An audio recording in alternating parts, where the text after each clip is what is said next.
生说熬不过这个月了。文斌还没娶妻生子，怎么就成这样了？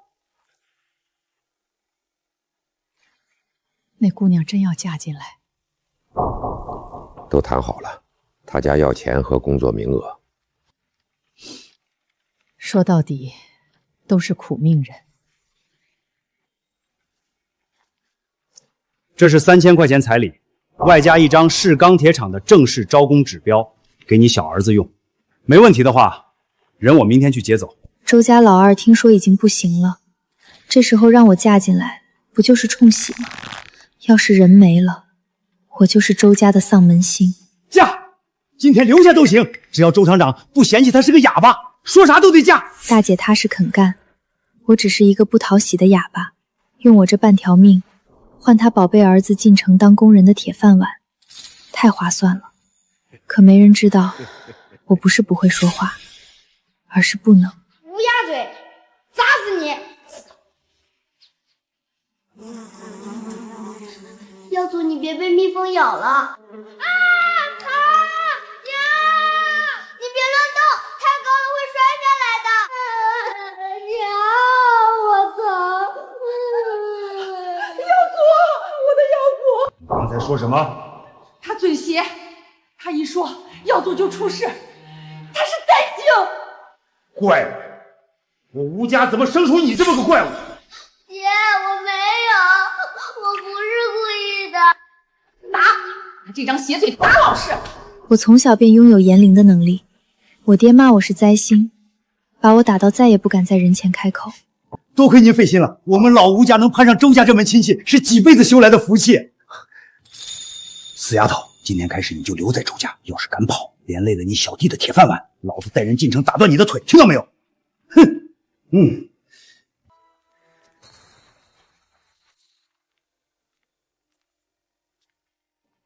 原来我的人生从出生起就由不得自己了。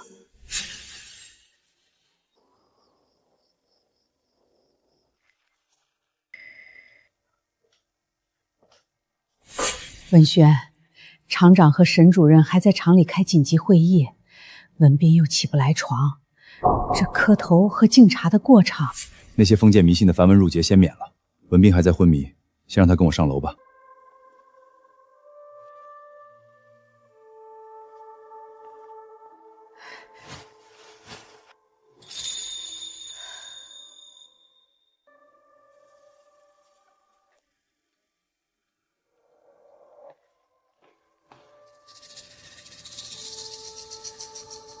你先去看看他，有什么紧急情况随时来隔壁叫我。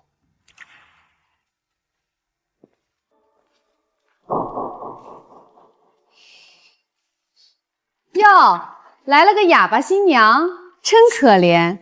你也就是个端汤送水的丫鬟命，可别把自己当太太了。他说的对，没有白酒，也没有新衣裳，我跟丫鬟也没什么区别。看来传言不假，照这个情况来看，这周家老二随时都有可能咽气。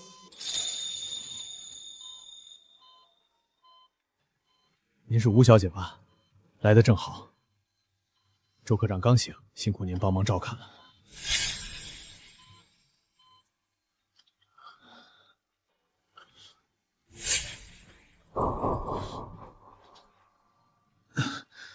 别怕，过来吧。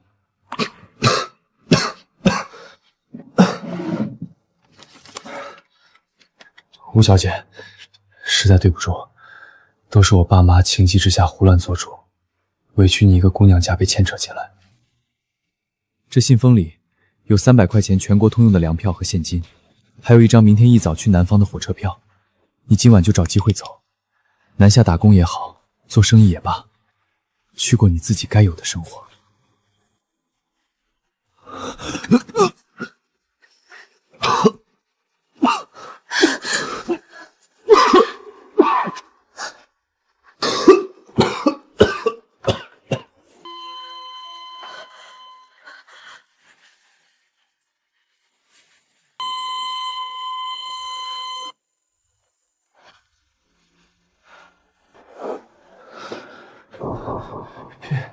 别去了，没用的。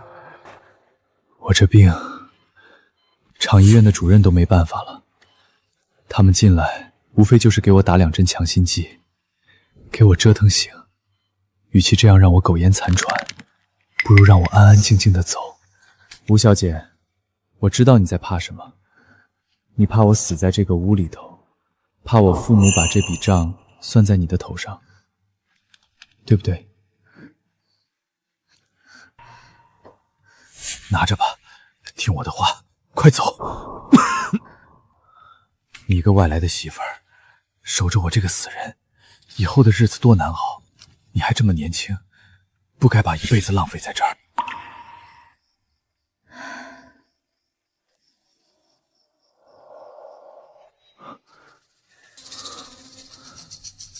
你不走，吴小姐，你是不是不能说话？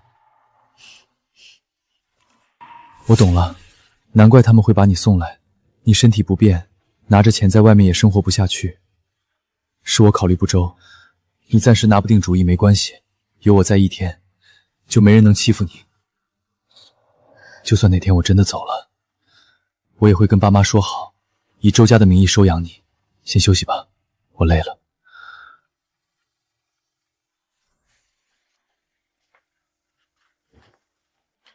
想不到这世上第一个心疼我、护着我的人，竟然会是他。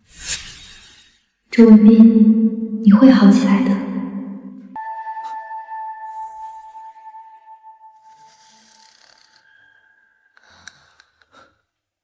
看来是我听错了。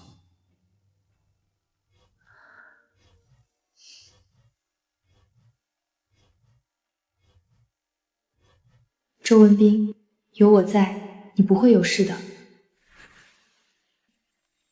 我这本事的代价极大，每次开口都会消耗气血，一旦被发现，在村子里，我只会是个被活活烧死的怪物。妹子，你咋了？这2天天凉，你咋还老淌鼻血？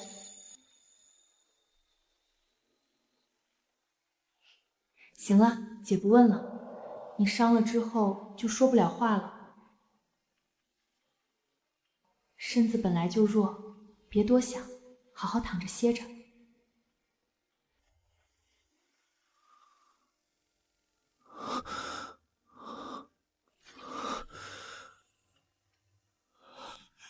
我好了，我的病一夜之间居然好了大半，这到底是怎么回事？难道昨晚那句话不是我的幻觉？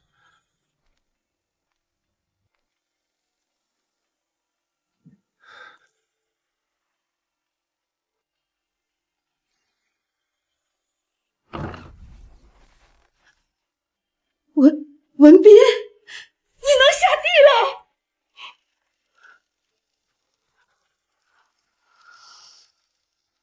行了，爸妈刚从省城开完会回来，现在一定很想见见你。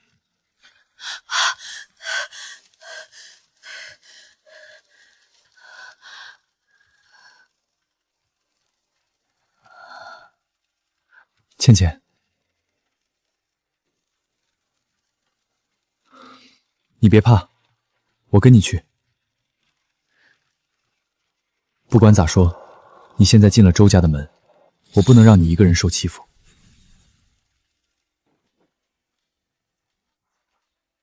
文斌，你能下床了？文斌，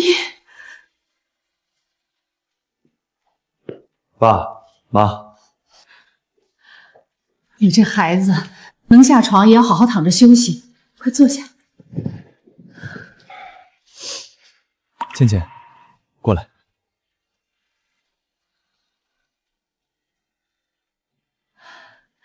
好孩子，文斌能这样，多亏你照顾。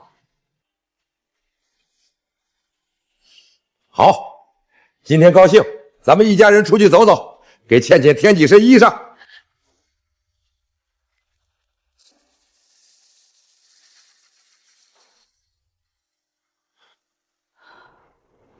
倩倩，别怕，没人打你。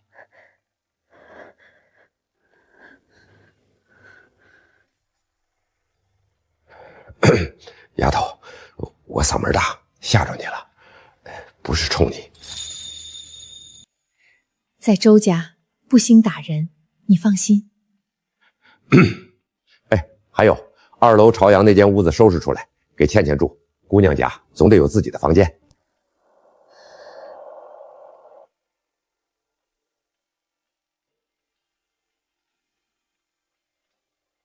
进了这个门就是一家人，以后别总这么小心。爸妈是真心的，倩倩，这里也是你的家。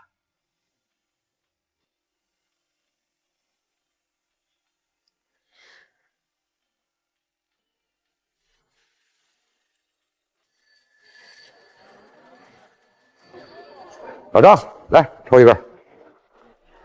哦，倩倩，你看的什么呀？这件衣服怎么样？这些料子看起来就不便宜，要是碰脏了碰坏了，肯定要赔钱。同志，这边的衣服都是要侨汇券的，不单卖，别乱摸啊，摸脏了洗不掉的。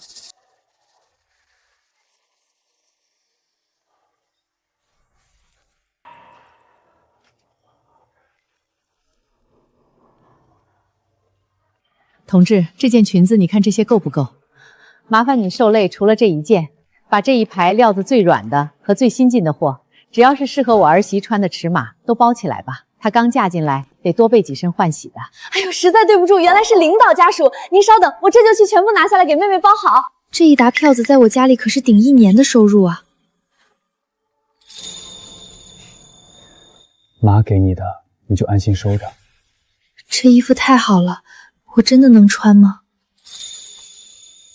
好看，很适合你。回来了。啊，好孩子愣这儿干嘛？快进来！妈买的那些衣服，你快去试试，都喜不喜欢？妈，你别一惊一乍的吓着倩倩了。倩倩刚来咱家，肯定还不适应。对，你瞧我这记性，光顾着带倩倩买东西，最重要的见面礼都给忘了。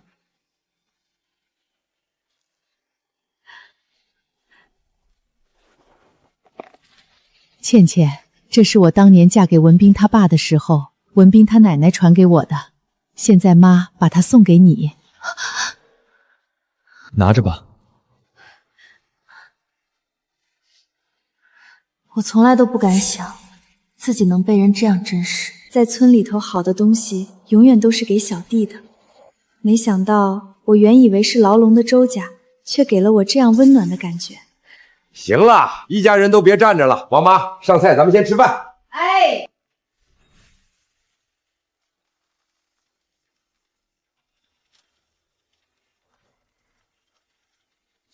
爸，大哥呢？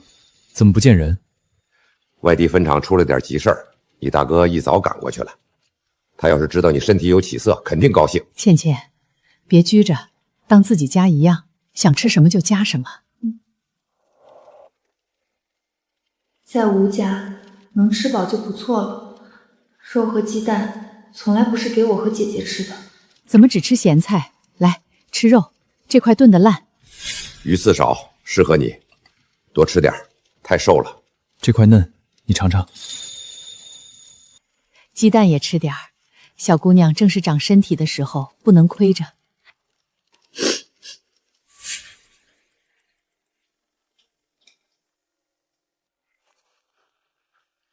看什么看？还不快去盛饭！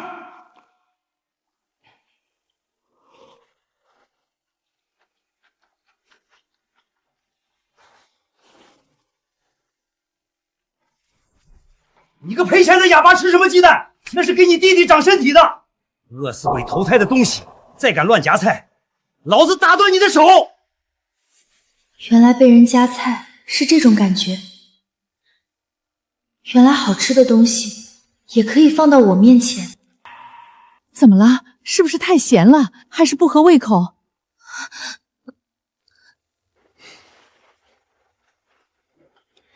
好吃就慢慢吃，别急。以后想吃什么跟我说，写给我也行。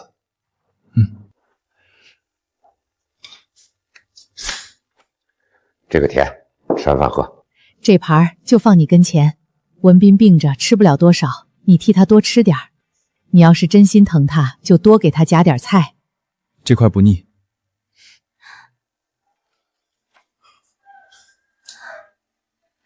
对，就这样吃，家里不缺这一口饭。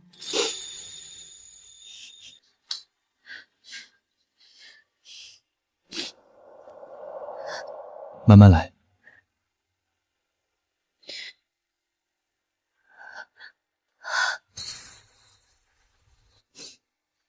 这一顿饭我吃得很慢，因为我第一次知道，原来饭桌上也可以有人等我、疼我，把最好的东西留给我。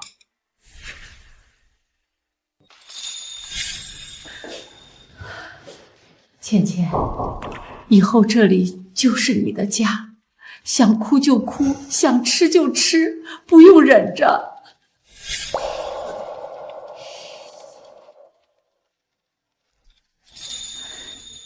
我会做饭，今晚让我给你们做一顿吧。家里有阿姨，哪能让你下厨？好好歇着就行。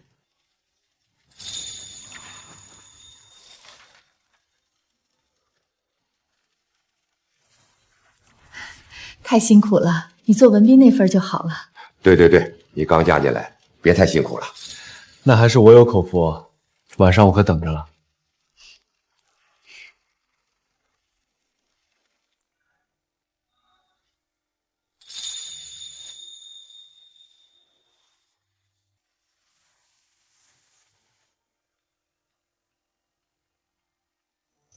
倩倩，不用紧张。做的好吃，我多吃一碗；做的不好吃，我也多吃一碗。反正你第一次给我做饭，我不能不给面子。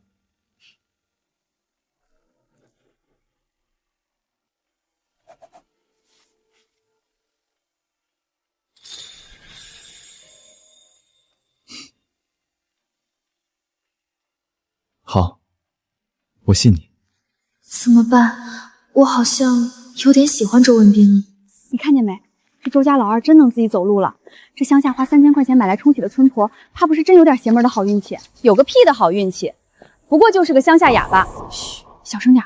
我今早去给周家老二备药的时候，你是没看见，他吃起肉来饿死鬼一样，也就是命好，八字合上了。等着瞧吧，他顶多就是个冲喜的药引子。等周科长彻底好了，还能看得上他这种乡下来的土包子？到时候厂长肯定随便拿笔钱就把他打发回农村种地去了。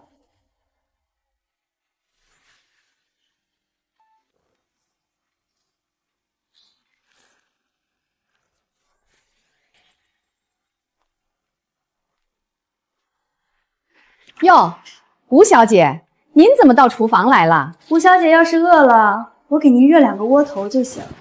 这城里厨房东西金贵，碰坏了不好交代。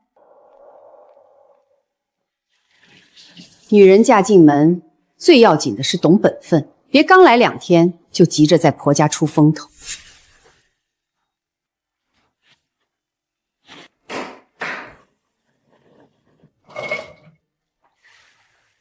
他们把我当家人，我也想为周科长做点什么。会炖个汤了不起。吴小姐，这汤是你炖的？哎呦，这味道真好，周科长喝了肯定舒坦。香有什么用？乡下来的，手干不干净谁知道？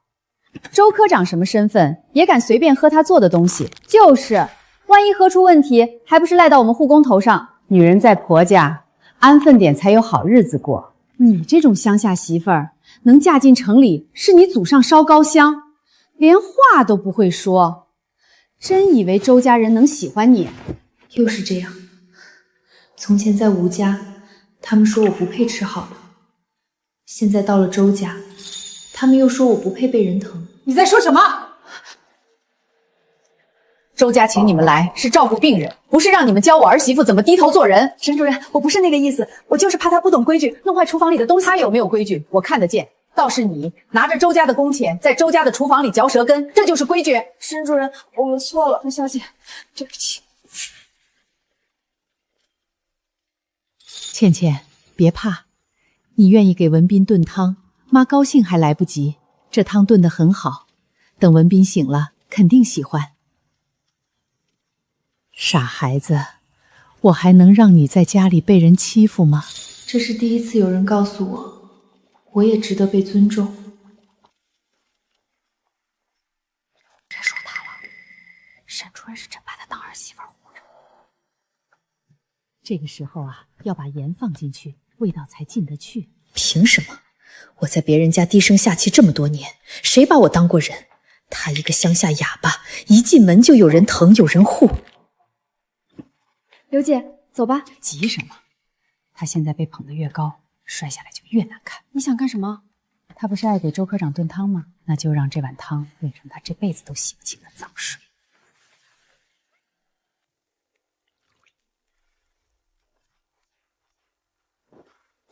文斌，希望你喝了能好受些。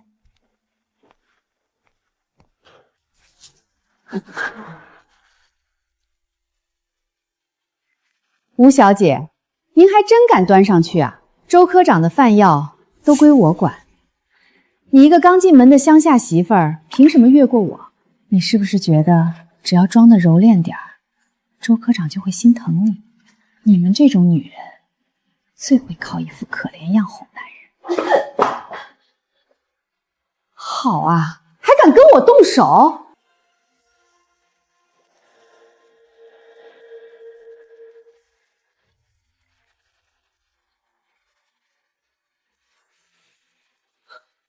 看什么看？你一个哑巴，说得清吗？他是故意的，他想毁了这碗汤，也想毁了我。今天这汤你端不上去！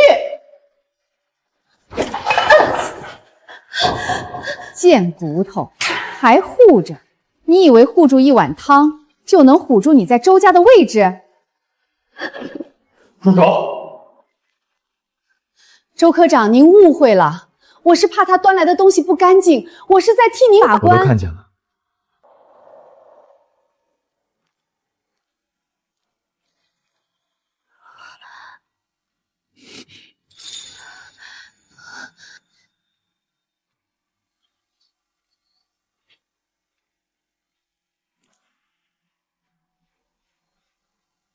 疼不疼？傻不傻？一碗汤哪有你重要？周科长，我真是为您好，他刚才还推我，谁知道这汤里有……你说的不干净是这个吗？不是我的，是他，一定是他自己带的。刚才还推我，他就是心虚。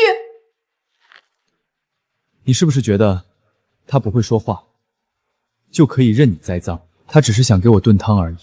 可你做了什么？你羞辱他，拦他，伤他，还想毁了他的心意，把他赶出这个家。刘姐，你记住，吴倩不是周家的下人，不是你嘴里的乡下野巴，更不是任你拿捏的软柿子。原来真的有人会站在我前面，不用我拼命解释，也会有人信我。谁给你的胆子动我的人？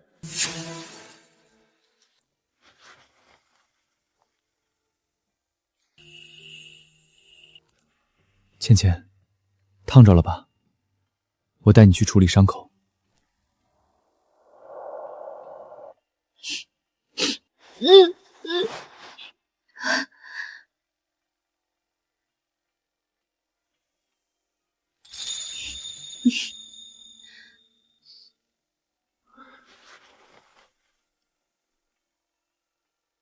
疼吗？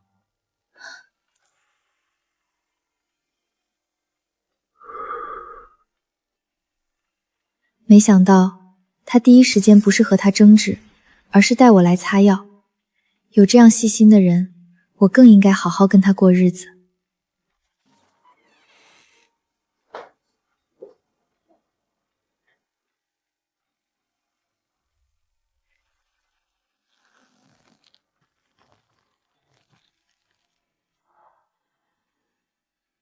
刘姐，你是厂医院派来的看护，拿的是周家的工签，不是来当我们周家的主子，你敢对我们周家的人动手？周科长，您这是什么话？我这样做是全心全意为吴小姐好的，她万一做错了事，沈主任怪罪下来，我也不好交代啊。全心全意为倩倩好，公然欺负我的儿媳妇，背后嚼舌根，这就是你所谓的好。我看你是仗着照顾过文斌几天，就敢在周家作威作福了。沈主任，我错了，我真的知道错了，我只是一时糊涂，求您看在我照顾了周科长这么久的份上，饶了我这一回吧。要是被推回厂医院，我这铁饭碗……这个时候了，还想着你的铁饭碗？我们厂里最看重的就是人品作风，我周建军的家里更是容不得你这种人。明天我会亲自给市院院长打电话，现在立刻收拾你的东西，滚出我家！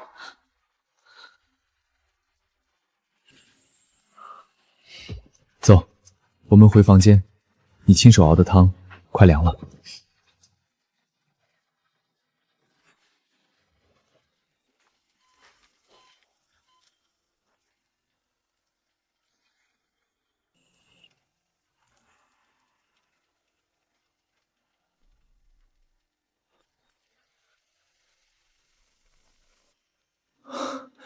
想不到倩倩的手艺这么好，这味道连王妈都做不出来。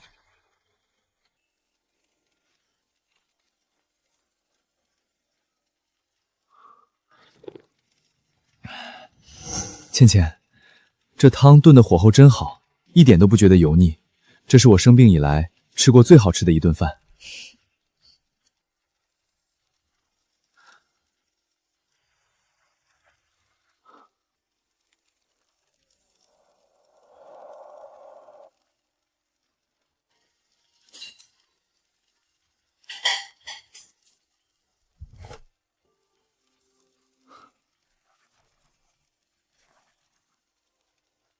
倩倩，你看，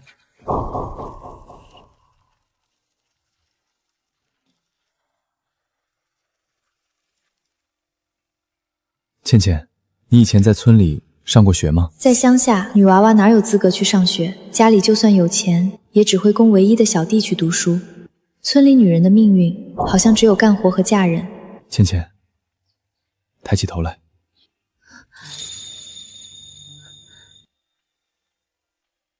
既然如此，那往后我每天教你认字读书，好不好？我也可以读书吗？这样，以后你心里有什么委屈，有什么开心的事，都可以写下来告诉我，不用都憋在心里。倩倩，我想多了解你，就像你一直在试着了解我一样。他竟然知道。其实一开始让你嫁进周家，是因为我卧病在床，爸妈和大哥整日忙得见不到人，只有仪器和药物陪着我。厂医说我病情恶化重要的一个原因是情绪，妈知道之后才会想替我找个媳妇儿，一来是能帮我缓解情绪稳定病情，二来是她实在没办法，求医无用，开始问神，这才找到了你。虽然我抵制迷信的说辞，但是一见到你，我就觉得妈说的没错。文斌，我从来没有这么庆幸过我有这样一种能力，它不再像是锁链一样困住我，遇到你是我一生中最幸运的事。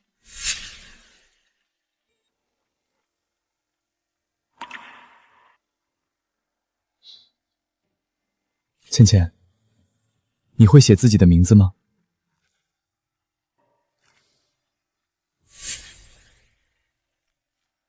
吴是你家里的姓氏，倩是心思灵巧、聪慧伶俐的意思。吴倩，这名字取得真好，就像山间清泉一样干净通透。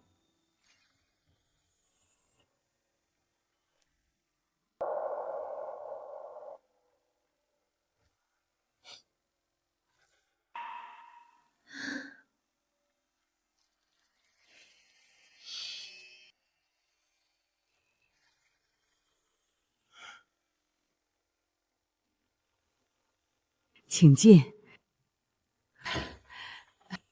你来了，快坐。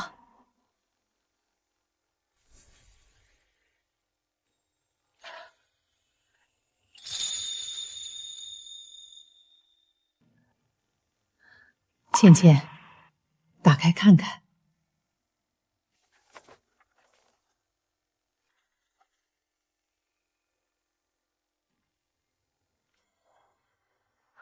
倩倩，这些票据是咱们家这几年攒下来，这笔钱是你爸的工资结余。听说文斌已经在教你识字了，从今日起，娘就把这些家底儿交给你来保管了。你是文斌的媳妇儿，以后这周家的人情往来、柴米油盐，你得多上点心。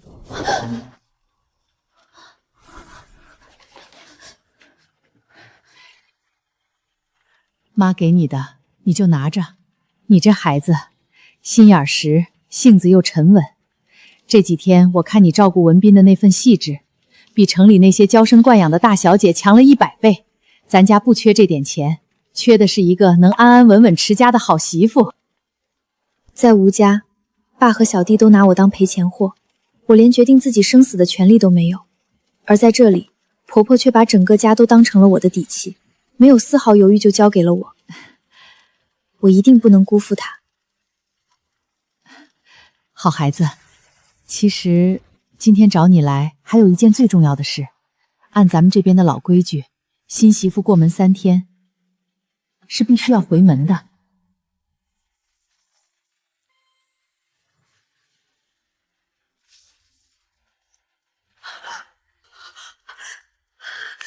我错了，不想。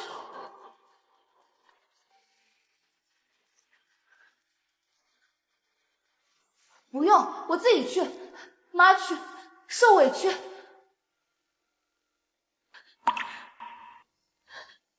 倩倩，傻孩子，妈知道，妈什么都知道。你那个黑心肝的爹，为了3000块钱和一张招工指标，眼睛都不眨一下就把你卖过来了，根本没管过你的死活。正因为如此，你才必须要风风光光的回去。妈要是不亲自陪着你回去走这一趟，那些人还不知道要在背后怎么说你。文斌身子不好，这次回门，妈亲自陪你去，给你撑场子。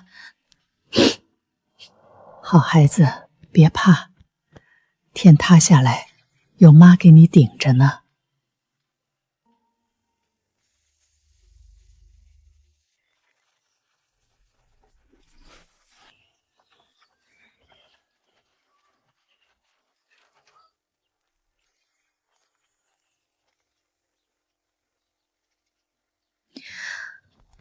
倩倩，你今天真好看。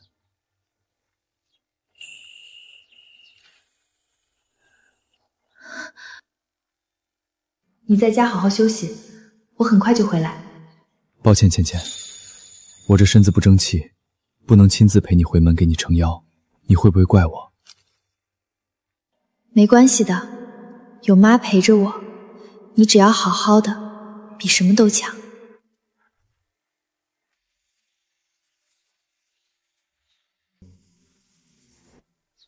哟，这就是那小轿车吧？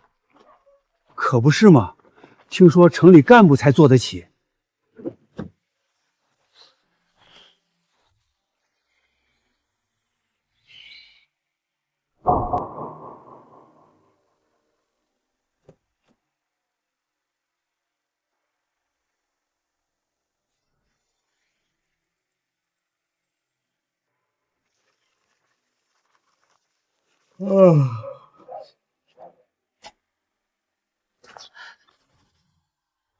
死哑巴，你咋回来了？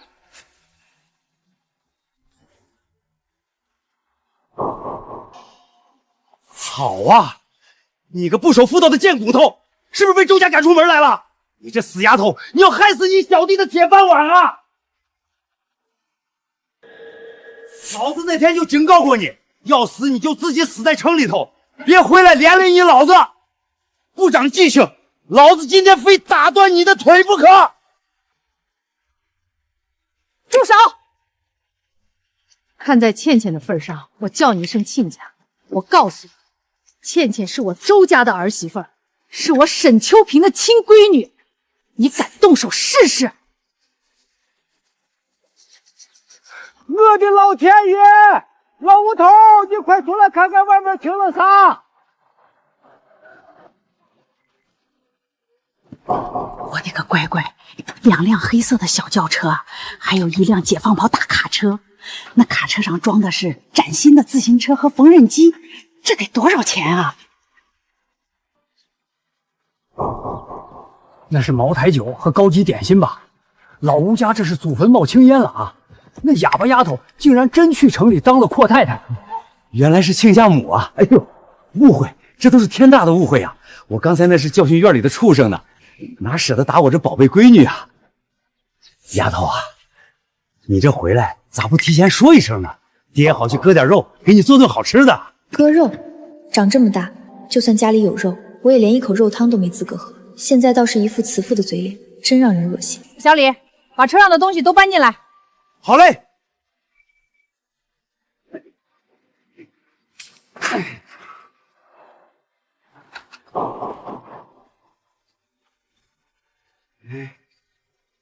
哎呦，亲家母，这怎么好意思呢？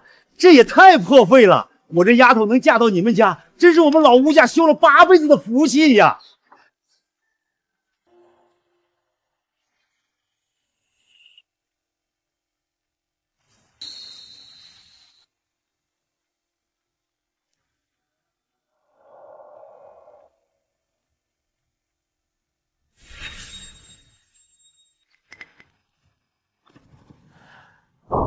亲家，先别急着谢，我们周家是大厂，讲究的就是一个礼字。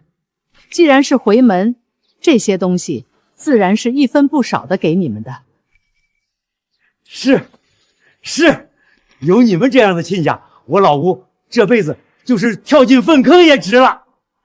不过，我今天除了送礼，也是来把话说清楚的。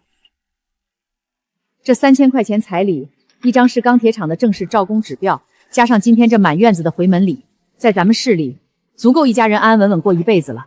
亲家，你说这些东西够不够买断倩倩在你们家这20年的生养之恩？从今往后，倩倩只是我周家的儿媳妇，也是我沈秋平的亲闺女。你们吴家的日子过得好与坏，都和她没有半点关系。亲家母，这如果以后让我发现有人打着周家的名义惹事，到时候要是闹得大家都不好看，连累了你好儿子的前程，那可就得不偿失了。亲家，你是个聪明人，应该明白我的意思。是，亲家母说的对，嫁出去的女儿泼出去的水，以后这丫头就是你们周家的人了，我们绝不敢去高攀找麻烦。倩倩，今天天气好，妈陪你在你从小长大的村里光明正大的走一走，让所有人都好好看看我周家的媳妇儿有多体面。去吧。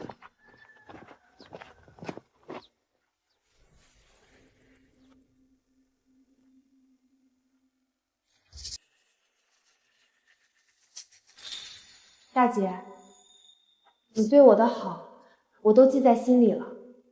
但这个家，我永远都不会再回来了。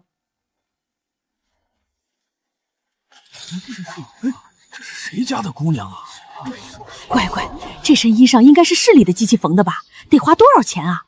老吴家这哑巴真是掉进腐窝子里了。穿的再好看有什么用？还不是个不会说话的残废。谁不知道市钢铁厂那厂长儿子都快咽气儿了？这就是买回去洗脚端尿盆的。等那痨病鬼一死，他个哑巴不就是个守活寡的丧门星吗？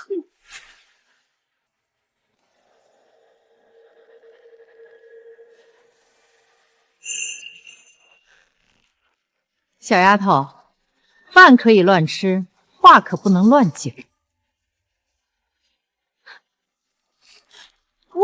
我随便说说的，嘴长在我身上，你管得着吗？我当是谁胆子这么大？你不是钢铁厂第3车老李头的大闺女李翠花吗？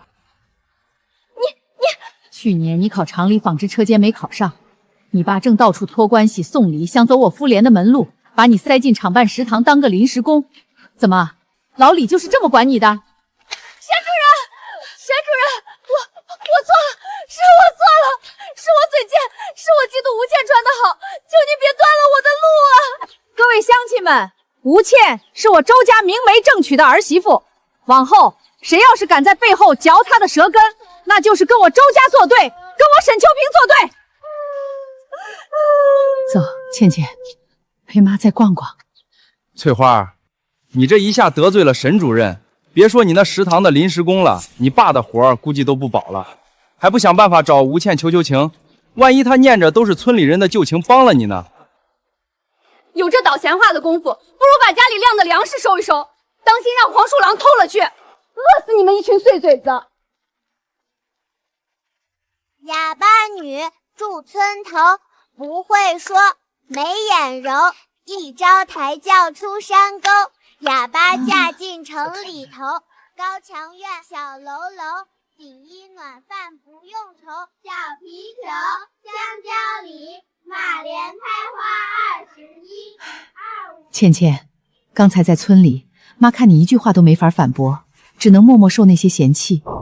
妈这心里真不是滋味儿，你是不是觉得委屈？好孩子，妈知道你的意思。其实，妈今天跟你回来，也是想借着这个机会，郑重的跟你说一声对不起。当初大夫都说文斌的病没救了，我妈找了个挺厉害的婆子，说你的八字跟文斌正相合。我本来不想答应，可你爸说死马当活马医，不去试试的话，才是什么希望都没有了。我也知道别人在背后怎么议论我们，说我们是想找个药引子，怪只怪我。当初厂里车间发生严重的化学品泄漏，文斌为了抢救设备误吸了有毒气体。这些年我一直活在钻心的愧疚里，可他却从来没怨过我。不管文斌还能活多久，妈拜托你，让他剩下的日子过得心里舒坦些。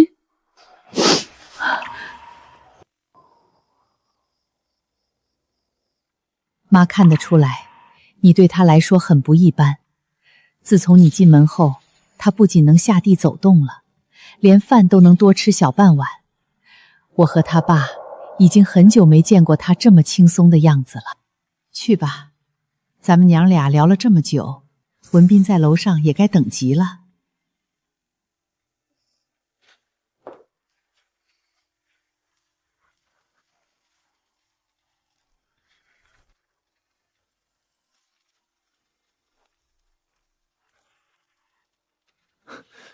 回来了，眼睛怎么红了？今天回门，村里那些人是不是欺负你了？那就好，有妈在，肯定不能让你受了委屈。倩倩，明天我要去省城的大医院做检查，你陪我去。结束之后，我带你在省城逛逛，好不好？省城的医生更专业，到时候去给你挂个专家号，不管花多少钱，咱们也得给你看看这不能说话的毛病。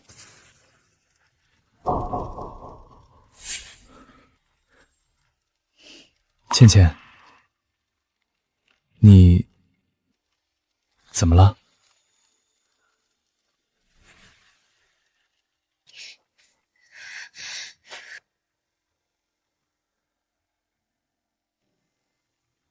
不去，咱们不去，你别怕。我只是想让你能像正常人一样说话。既然你不想去，那就不勉强。我提议去看医生，只是希望能有一线机会，让你能像其他女孩一样，用声音去表达你的喜好，去尝尝说话的滋味。但无论如何，你都是我媳妇儿，在我眼里，你都是最完美的。文斌，谢谢你的包容，只要能安安稳稳地守在你身边，开不开得了口又有什么关系呢？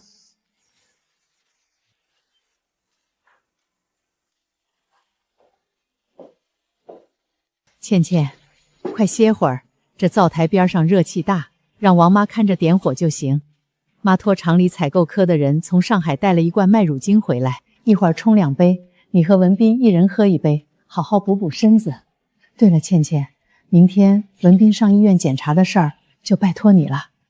等查完确认没事儿了，让文斌带你在省城的百货大楼好好逛逛，买2身最好看的秋装。我周家的儿媳妇，出门必须打扮得漂漂亮亮的。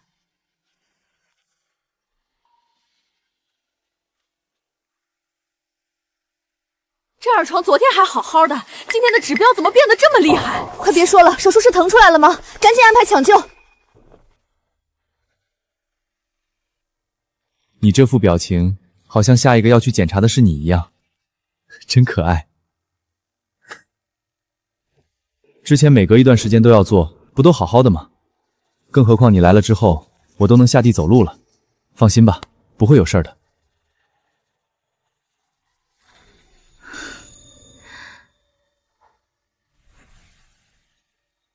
倩倩，大夫这会儿有台手术，应该还要等上一会儿。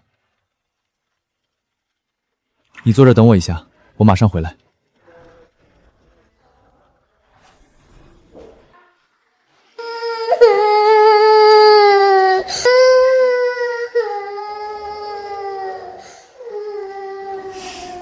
倩倩，给，拿着吃。等会儿我去检查，你吃糖，吃完了我就出来了。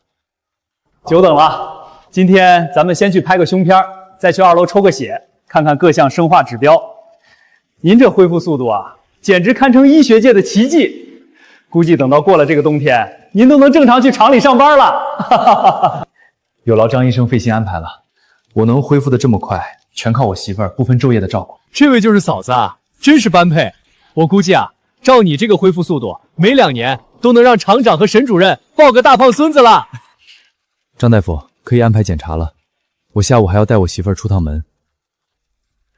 倩倩，你一会儿去大厅等我，等今天查完确认我身体没事了，过几天我就去找我爸申请，去厂里的技术科上班，不能总待在家里，让你受累。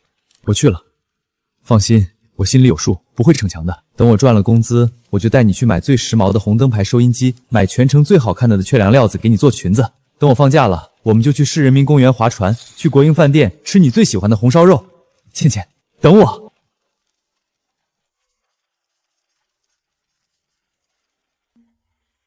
你是不是病人周文斌的家属？病人抽血时突发心衰，情况很不好，现在已经进抢救室了。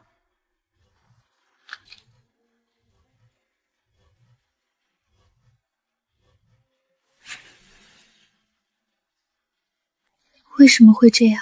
明明这几天他的气色越来越好，明明我还开过口，为什么会突然变成这样？难道他的病连老天爷都没办法了吗？如果连我都救不了他，他是不是真的会死？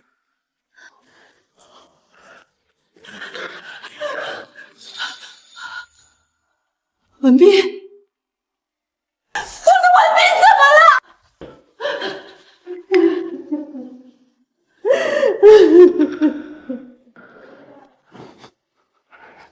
秋萍，你撑住，市里最好的大夫都在里边抢救，绝对不会有事的。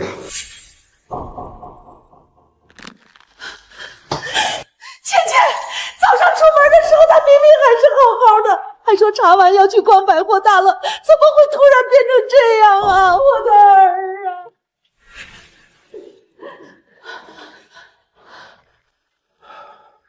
周厂长，沈主任，对不起，我们已经尽了最大的努力了。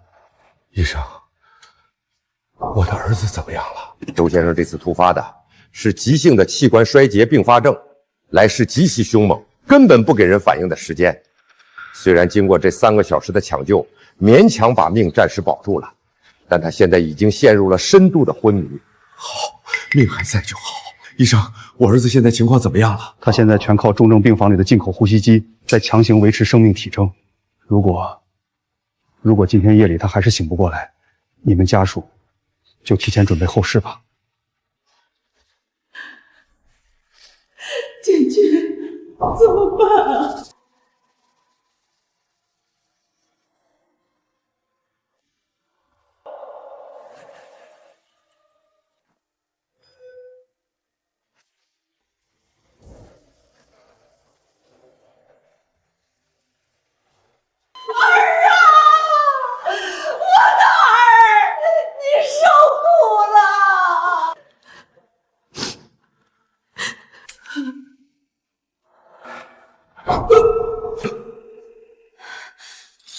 医生，医生！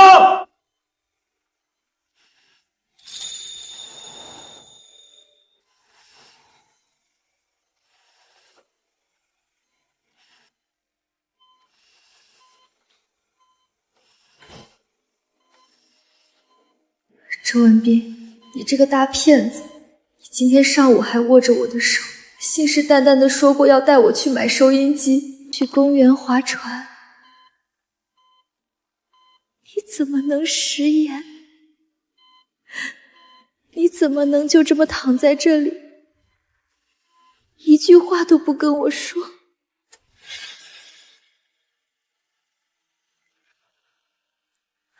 我从小就被村里人当成异类，被亲生父亲当成可以随时交易的货物。是你们周家给了我生而为人的尊严和温暖。如果我的命从一开始就是用来换取幸福的筹码，那我今天宁愿把这条命搭进去，换你活下来。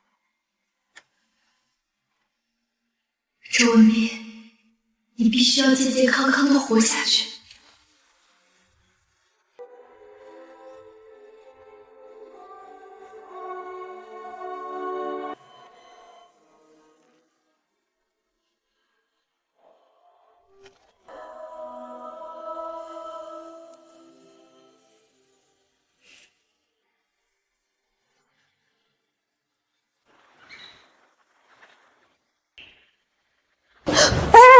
醒了，别乱动啊！你这还没休息好呢。来，周先生，你的各项生命指标全部回升了，心肺功能也已经平稳了。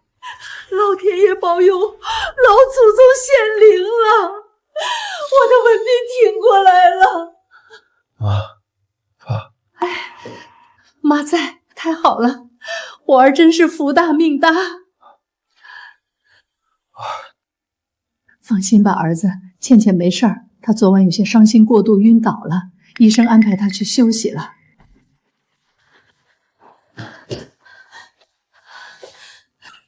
倩倩，你的脸色怎么比我还难看？倩倩，你怎么不再多休息一会儿？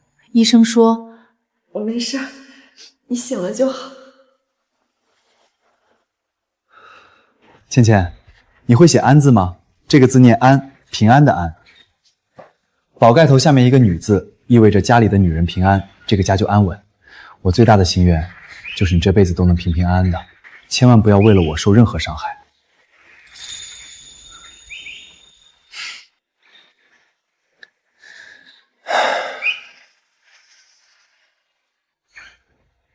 倩倩，我有一件事要问你。倩倩，我病危昏迷的那天晚上，做了一个很长很黑的梦，我感觉自己一直在往下坠，我以为我永远都醒不过了。可是在我快要彻底失去意识的时候，我好像听到了你叫我的名字。那声音很轻，有些沙哑，却无比好听，我听得清清楚楚。你说让我活下去，让我长命百岁。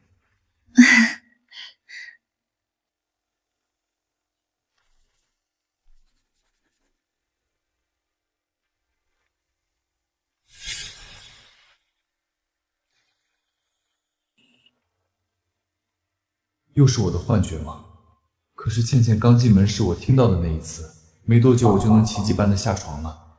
这一次爸妈都说差点要给我准备后事了，我又奇迹般的好了。而每一次倩倩第二天的疲惫感就像是被人硬生生抽干了精气一样。难道这世上真的有某种代价，是她为了救我而承受的？或许真的是我病得太重，出现幻觉了吧。倩倩，这段时间辛苦你了，等我出院，我就带你去省城好好散散心。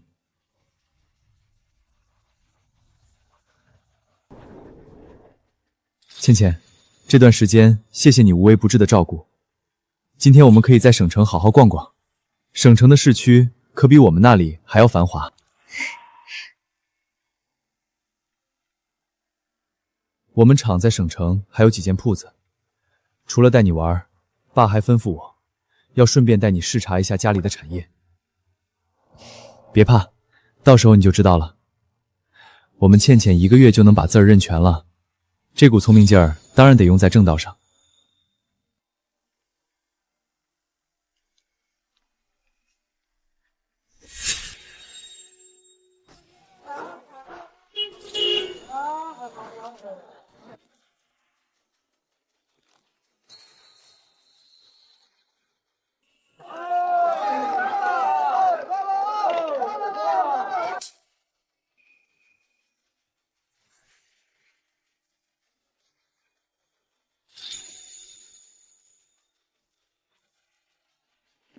好吃吗？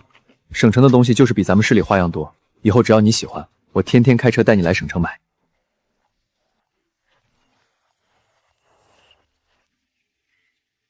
倩倩，这是爸托关系在省城刚承包下来的专柜，专门卖南方进来的高档时装，也是咱们周家除了大厂之外最大的产业。倩倩，我说过要让你有自己安身立命的本事，不用看任何人的脸色。从今天起，你就是这个专柜的老板娘，以后这里的生意就由你来管。我带你去个地方。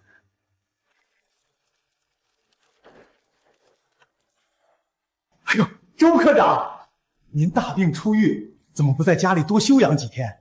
这还亲自跑来省城视察了，快请坐，快请坐。这就是那个乡下花3000块钱买来冲洗的哑巴村妇啊，大字不识一个的土包子。周文病还真拿他当盘菜。王经理，先别忙活了，把这个季度进出货的所有账本都拿过来。账本？这个季度所有的账本，我要教老板娘看账查账。周科长，您看这老板娘身子金贵，这账目繁琐枯燥的很，里面全是一些进进出出的烂账，怕是看了伤神呐。我看今天就算了吧，以后有机会我再专门给老板娘汇报。怎么，这周家的账本我看得得，他就看不得？还是说你这账本里是有什么见不得人的东西吗？看的，当然看的，我这就去拿给您二位过目。倩倩，你看，上个月月初，咱们从广州进了一批最高档的蝙蝠衫，一共是500件。这里出项写着，这个月专柜一共卖出了200件，那么仓库库存应该还剩300件。但是库存这里写的是0件，账面上备注写着剩下的300件蝙蝠衫，全部因为上周省城暴雨，库房窗户漏水，导致发霉损坏，无法售卖，全部作为损坏品处理了，共损失2500元。老板娘真是冰雪聪明，一点就透。上周省城连着下了几天大暴雨，咱们那个老库房年久失修，窗户漏水把货全给泡了，真是可惜了那批好料子，我这心里也心疼的直滴血呢。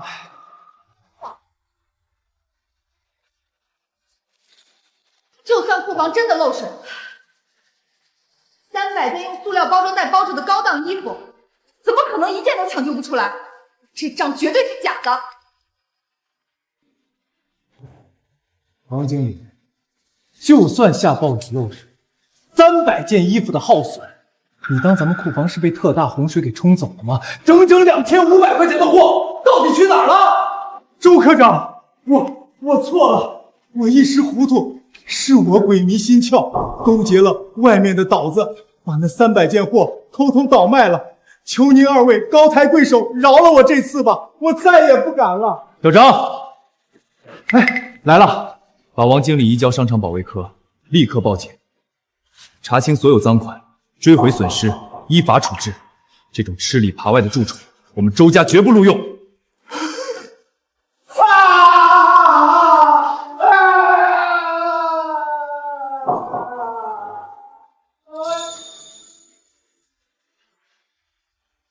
小张，你不能这样！他不是经理吗？现在不是了。我是经理啊！今天发生的事，你们几个也都亲眼看到了。我们周家人做生意讲究的就是本分和规矩，谁要是敢像王经理一样，仗着天高皇帝远就吃里扒外、中饱私囊，周家绝对不会手软。以后这个专柜所有的进销存货单子和每一笔账目，全部由老板娘亲自把关核对。在周氏专柜，她的话就是我的话，就是整个周家的态度，听明白了吗？听明白了，老板娘好。终于，我不再是那个只能躲在破柴房里任劳任怨的小女孩了。在这个繁华的城里，我也能有一方真正属于自己的天地。一块手表而已，就这么喜欢？你现在好歹也是服装专柜的老板娘了，出门谈生意看账本，总得有个看时间的东西。等下个月专柜赚了利润，我带你把百货大楼里所有好看的衣服和首饰全包下来。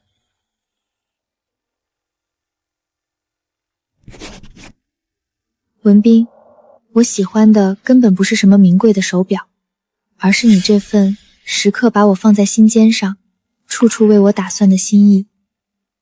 好，我知道，可这些都是我应该做的，毕竟你是我老婆。好个姓王的混账！当初看他是老实退伍职工，才把专柜托付给他，没想到竟敢私吞了2000多块的货。还好倩倩心细察觉，不然咱家省城的家业迟早要被他掏空。妈就说当初没看错人，倩倩这丫头心眼虽然实诚，但在大是大非面前绝不含糊。这查账抓内鬼的手段干脆利落，比咱们厂里那些干了10几年的老滑头还要强上100倍。倩倩，今日你在省城专柜立了大功，妈算彻底安心了。明日起，家里10几口人的日常开销、人情往来账目、库房的钥匙，妈正式全都交由你打理。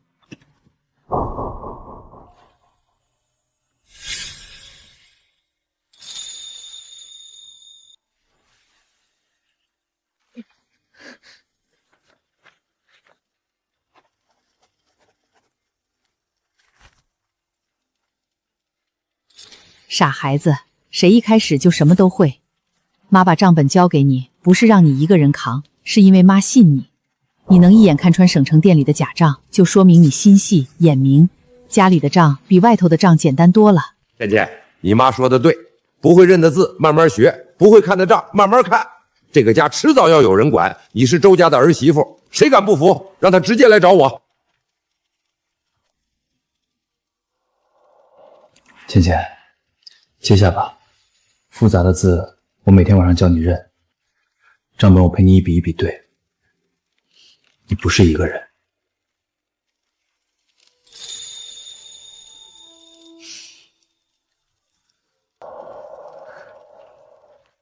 从今天起，周家的内账和日常采买就交给你了。原来被人信任是这种感觉，我一定不会辜负他们。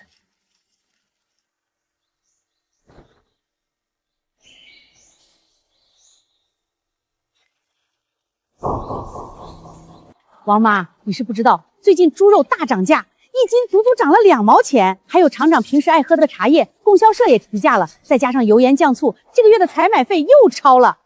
我得赶紧找沈主任核销去。赵姐，你以后不用去找沈主任了，沈主任已经把家里的账本交给倩倩了，你直接跟他说就行。哎呦，老二他媳妇儿啊，这么年轻，主任就肯把账本交给你，真厉害啊！您看看，这单子上都记着呢，一共超支了45块钱。您赶紧在下边签个字儿，或者摁个手印儿，我好去之前买明天的菜。一个大字不识的乡下哑巴，能懂什么叫记账？随便糊弄几句，这多出来的差价，还不是得稳稳当当落进我的口袋里？我去摊位核对过，猪肉没涨价，毛峰茶叶还是2块5一两，多出来的钱从哪儿来的？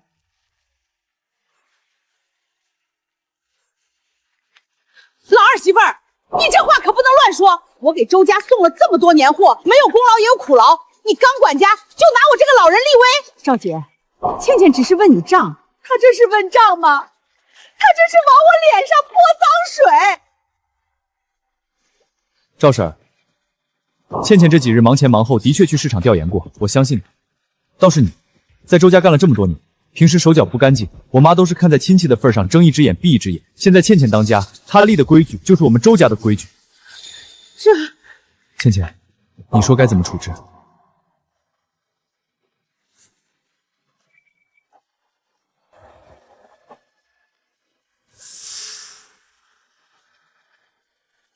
赵婶，从今天开始你可以走人了，我们周家庙小，供不下你这座大佛。欺负起周家的老亲戚来了，我不服啊！我要见沈主任，我要让厂长给评评理。赵婶儿，这么多年我一忍再忍，往日你摊个3块8块的，我全当没看着。这一次平白无故多了35块钱，怎么是想直接给我周家搬空不成？女儿，你这是什么话？你忘了吗？你小时候……赵婶儿，这些话不必再说了。你现在去找厂里财务科结工钱，往后不用给我家送货了。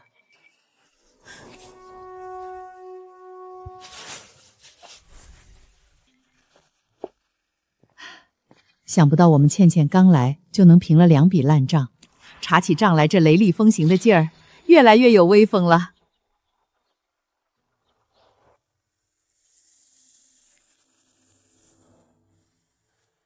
吴倩，你个忘恩负义的白眼狼，赶紧给我滚出来！吴倩，你个忘恩负义的白眼狼，你给我滚出来！你现在是城里的阔太太，吃香的喝辣的，就不管你亲弟弟死活了是不是？干什么的？这里是厂长家属院，再敢在这儿闹事儿，马上把你抓到派出所去。我找我亲姐姐，跟你们有什么关系？她嫁进周家，自己倒是享上清福了，娘家人的死活对她来说就算个屁。我今儿也不怕你们笑话，我就是要让你们的人看看周家的儿媳妇有多不孝。哎呦，二姐，你可算出来了，就知道你心软，不会不管家里的。我听村里人说你现在可是专柜的老板娘，我这眼瞅着也要结婚了，女方说了要500块钱的彩礼，你赶紧给我拿点钱，不然咱老吴家可得绝后了啊！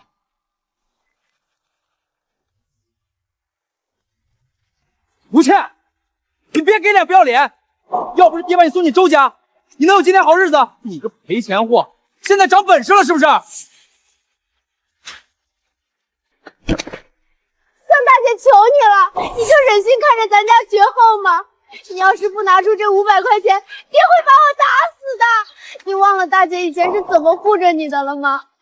你出嫁那天，大姐塞给你那半块桃饼，那是过年时大姐连一口都舍不得吃，硬生生从自己嘴里抠出来留给你的呀！你怎么能这么狠心啊？这50块钱还了大姐当年半块桃酥的恩情，从今往后，我吴倩和你们吴家恩断义绝，此生不复相见。50块钱？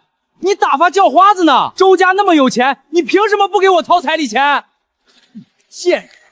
今天要是给老子拿不出这500块钱，今天非打死你不可！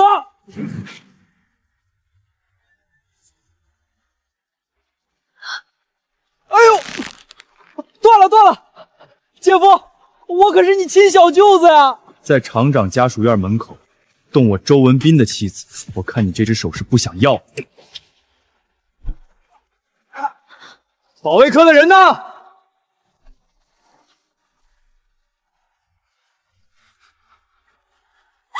子，你跟周科长求求情啊！要死！可是咱们吴家的独苗，他要是被伤了，爹会打死我的！为啥打死我？带走！从今天起，这2个人永远不准踏入家属区半步。谁要是敢放他们进来，直接脱了制服走人。是。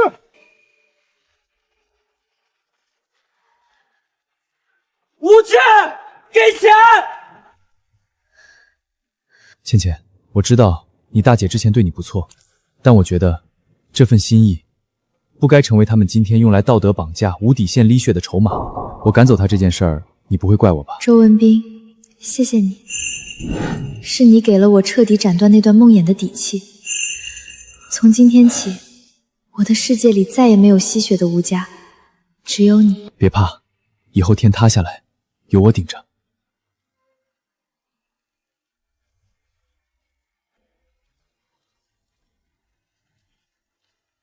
倩倩，你这阵子跟着我学算账，进步极快。过2天厂里要举办表彰会，省城专柜那边的进货单也会拿到厂办来核对，到时候你以专柜老板娘的身份陪我一起去参加。我知道你是一个有信仰的人。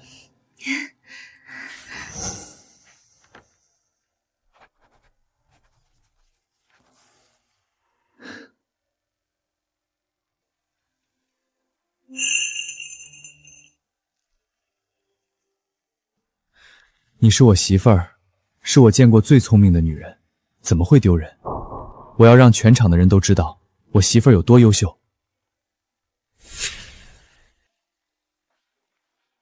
孟娇姐，你这身红大衣可真漂亮，是在友谊商店买的吧？全场上下也就只有您这气质能撑得起来。那是，这可是我爸托人从上海带回来的进口货。咱们厂里那些灰头土脸的女人，懂什么叫时髦？哎，孟娇姐，听说今天核对省城专柜的单子，周科长把他那个乡下买来冲洗的媳妇儿也带来，就在2楼会议室呢。哼，就他一个连字都不认识几个的村铺，也敢跑到厂办大楼来丢人现眼。就是啊，孟娇姐，你以前对周科长那哑巴算个什么东西，给您提鞋都不配。走，跟我去会议室，我倒要看看，一个连话都不会说的废物，拿什么看我们厂办的账？倩倩，里面几个主任在为生产指标争论，烟味太重，你先在外面喝点热水，我进去把省城专柜对接的明细拿出来，你帮我核对一遍总数，等我回来。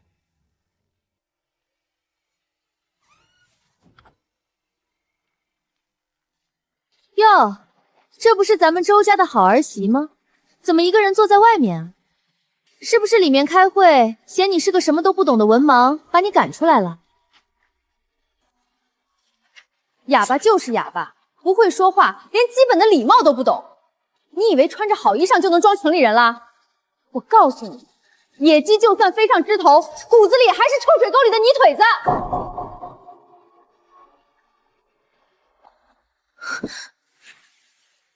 跑什么？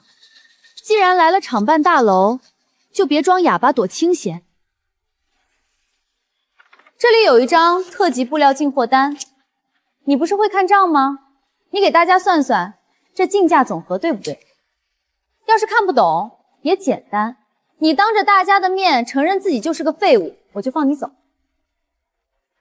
文斌说过，别人越想看我低头，我越不能慌。他教我的每一笔账，我都记得。你乱画什么？看不懂就别碰厂办文件。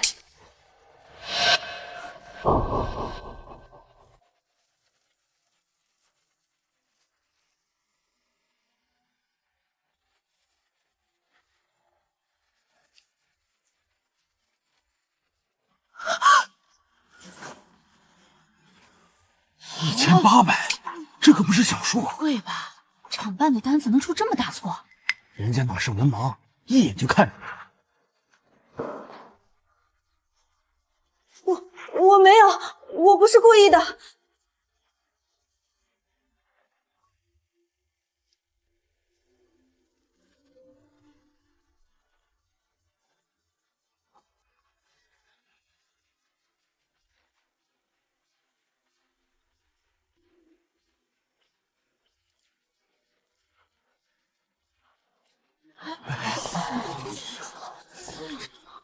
文斌哥，你来的正好，他乱动厂办单据，还当众污蔑我贪钱。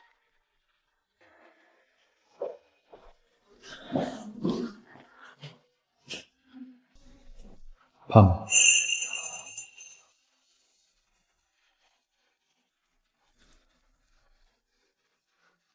那就别退。他有没有污蔑你，查一下就知道。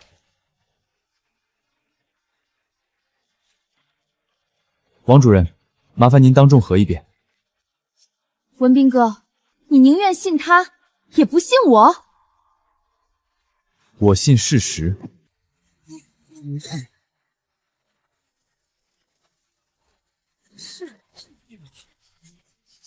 的确，量单价确实报高了。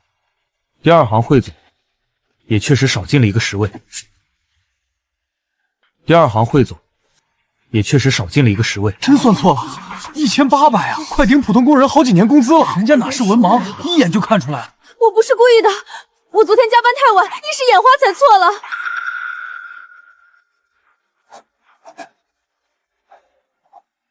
做得好。近3个月，倩倩既然提了，就请财务科查到底。你凭什么查我？连话都不会说的乡下女人，凭什么？凭他看出了你们所有人都没看出的账。以后谁再拿他不会说话来羞辱他，就是羞辱我。文斌哥，你为了他这么对我？不是我让你难堪，是你自己拿一张假账送到他面前。这件事我会立刻上报审核。赵干事，在核查结果出来前，你先暂停接手销售账目。这回赵梦娇可栽了，这副人结果踢到铁板了。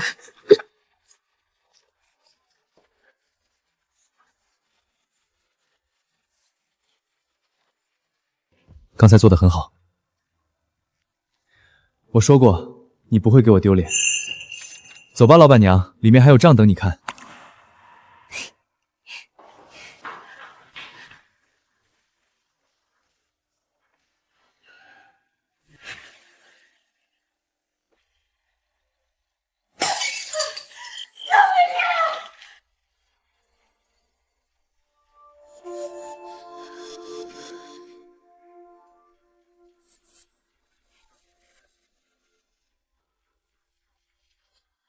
你看看今天周文斌是怎么羞辱我的！为了那个哑巴，当着那么多人让我下不来台，那个死哑巴还敢查我的账，让我成了全场的笑柄。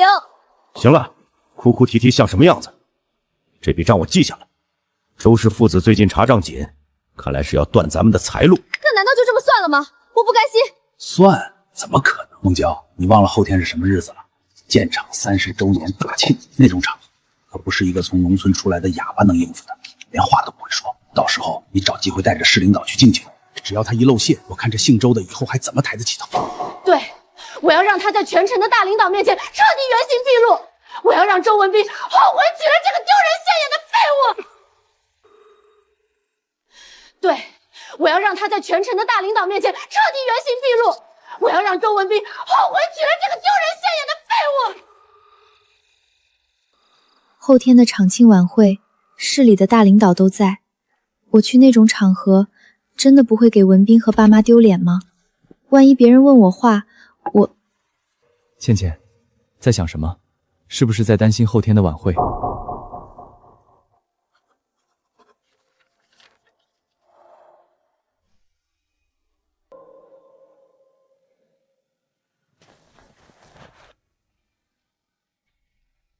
倩倩，你聪明、善良、坚韧，你能看穿连我都忽略的假账，把周家打理得井井有条。你是全天下最完美的妻子。你只要穿上这件最漂亮的衣服，站在我身边，让所有人看看我周文斌的媳妇儿有多光芒万丈。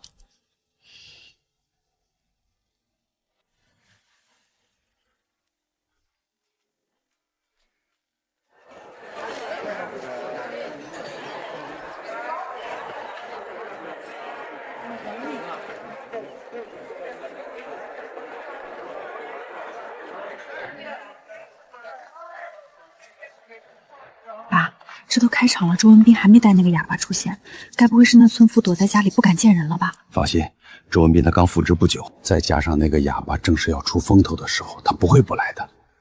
娇娇，你先去敬敬酒，说点漂亮话。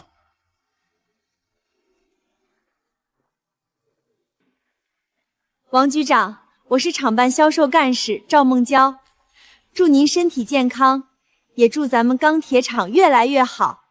我敬您一杯。听说前2天厂办核对当军出了纰漏，差点给厂里造成损失，这事儿你该不会不清楚吧？钢铁厂的每一分钱都是同志们辛辛苦苦练出来的，可容不得半点马虎。年轻人做事别总想着争风头，把手里的活干扎实，比什么都强。您说的对，王局长，我以后一定改正，踏实做事。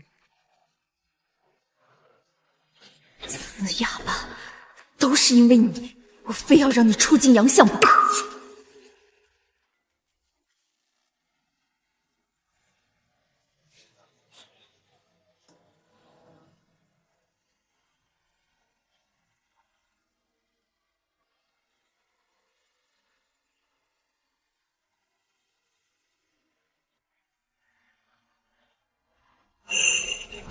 我的老天爷，这就是周科长那位乡下娶来的媳妇儿，这气质比市文工团的台柱子还要漂亮啊！谁说人家是土包子的？你看人家这落落大方的端庄劲儿，简直就像是从大户人家出来的。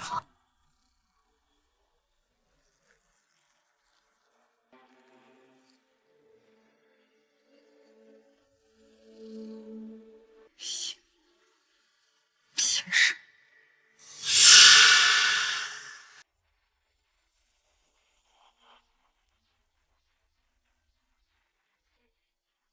哎呀，文斌哥，嫂子今天打扮的可真漂亮，连李局长都夸你们般配呢。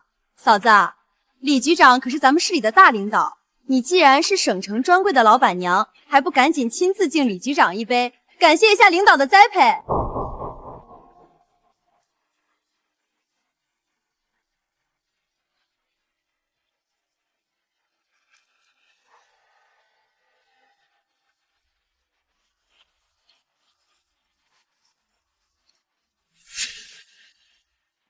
吴倩，你说是不是啊？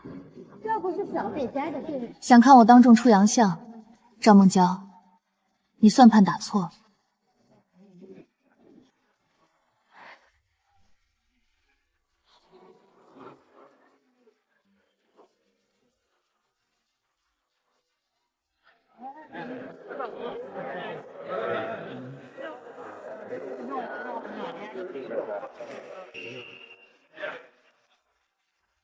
哈哈哈哈哈哈！好，好，周科长，你爱人虽然不能言语，但这气度、这涵养，无声胜有声啊，端庄大气。局长，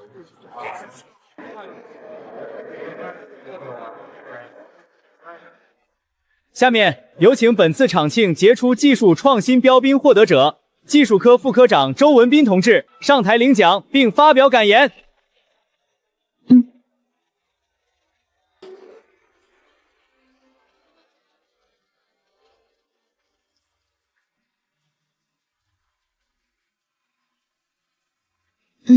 非常感谢大家。我想说，今天我能拿到这个荣誉，最该感谢的是我的爱人吴倩。前段时间我病危在床，是她日夜不休地守在我身边，把我从鬼门关拉了回来。有些人在背后议论她的出身，嘲笑她的身体缺陷。吴倩是我周文斌唯一的妻子，也是我最该珍惜的人。今后如果有人对她有半分刁难，不管身份高低，我周文斌必当追究到底，绝不姑息。好小子，有种！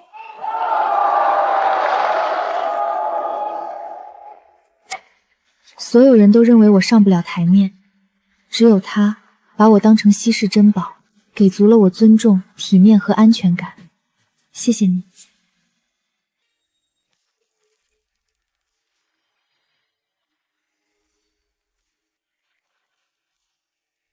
爸，那周文斌简直是鬼迷了心窍，竟然为了那个哑巴在全场领导面前给我难堪，我不甘心，我咽不下这口气。周家父子最近查账查得紧，既然他们不讲情面，那就别怪我心狠手辣。爸，你有什么办法？我要让那个死哑巴身败名裂。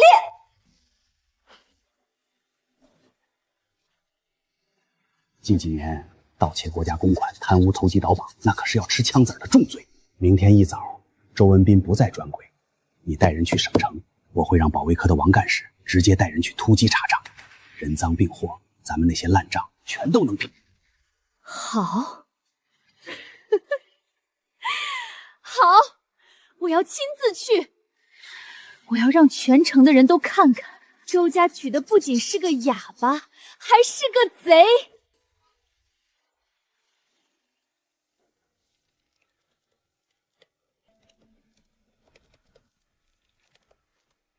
咱们老板娘虽然不说话，但这算账的本事真是绝了。自从她接手，这账目1分钱都没差过。可不是吗？之前王经理在的时候，我们工资哪回按时发过？每次都要拖个好几天。老板娘来了之后，工资没欠过不说，还有过节福利。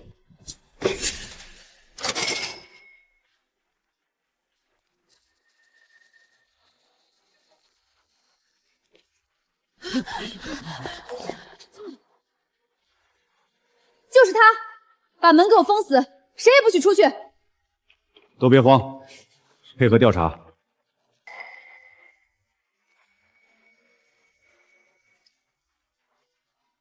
吴倩同志，我们接到群众实名举报，称你利用职务之便私自挪用省城专柜公款，数额巨大。现在我们要对你进行突击搜查，请你配合。贪污公款，这可是重罪啊！抓进去要判10几年的。能经动纪检委，赵梦娇一定是有备而来。账目我每天都亲自核对，绝不可能有问题。他恐怕是想栽赃陷害。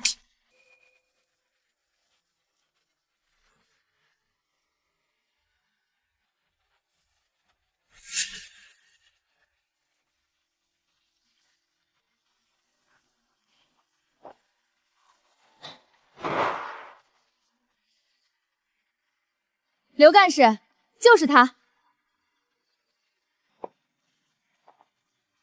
吴倩，周文斌今天在市局开全封闭会议，根本回不来。我看今天谁还能救你？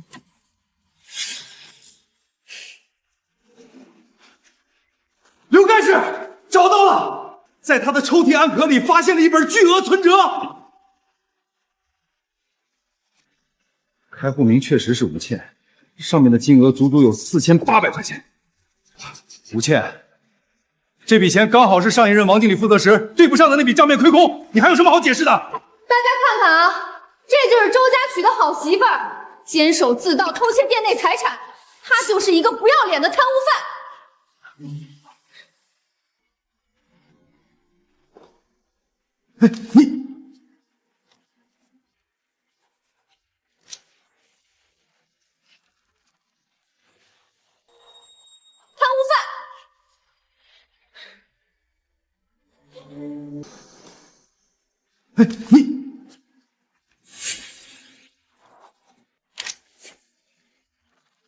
第一，存折的开户日期是今年3月12日，我吴倩是5月才加入周家的，这怎么可能？第二，这笔钱的转入记录是4月5日，而我接手专柜是在5月底。存折上的银行印章颜色暗淡且没有防伪钢印，这是假存折。真的是假公章，而且日期完全对不上。这对呀，人家5月才过门，3月份怎么可能在省城贪污开户？这明显是有人蓄意栽赃陷害呀！这不是贼喊捉贼吗？我看这个女的才是居心不良。不可能！这存折明明是你自己造假，想逃脱罪责。你个死哑巴，你敢阴我！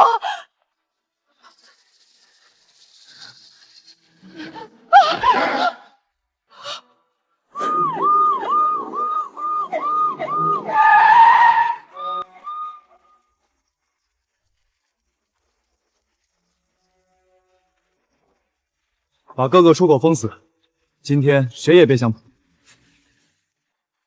我没有，就是他，我没有，大家别被他骗了，就是他。我早就看出来他不是个省油的灯。就是啊，你看他那身打扮，一看就不是什么正经人。你这个坏女人，你还敢狡辩？都让开！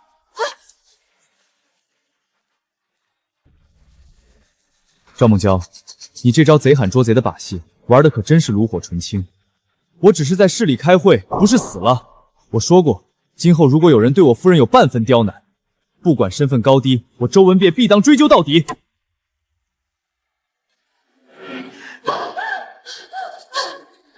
斌哥，你听我解释，是他贪污！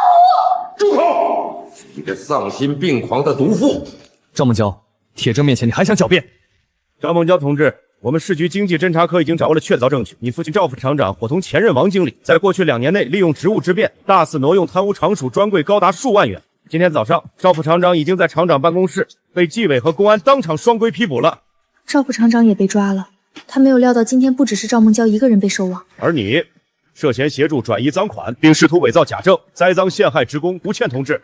现在我们正式对你进行拘留，带走。我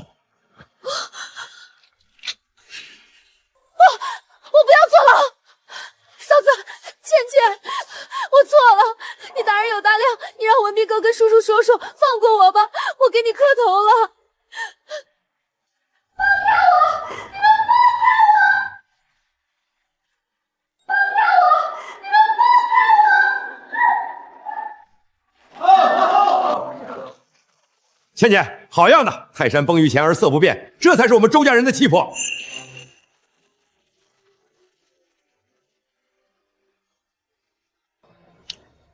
倩倩，对不起，我来晚了。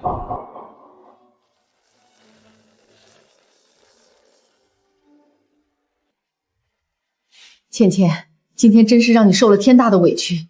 赵家那对丧良心的妇女死有余辜，妈一想到你一个人面对那些纪委和保卫科的阵场，心都要碎了。万一他们真把你带走……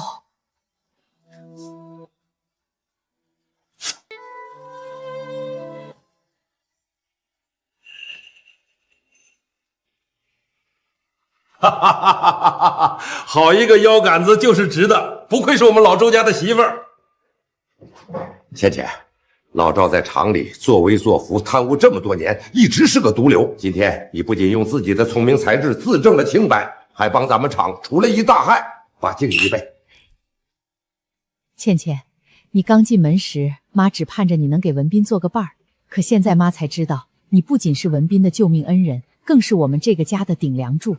以后这周家有你，我和你爸是彻底放心了。是啊，你妈说的对呀。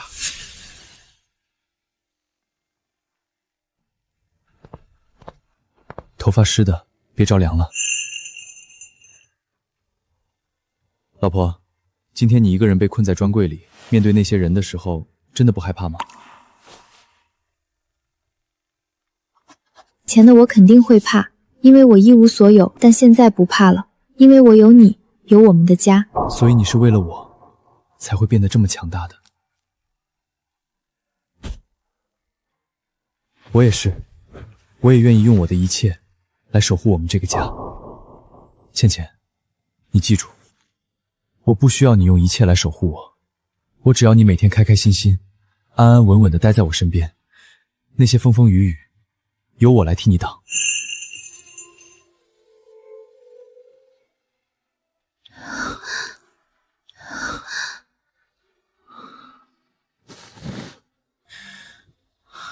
倩倩，新婚夜欠你的，今晚补给你。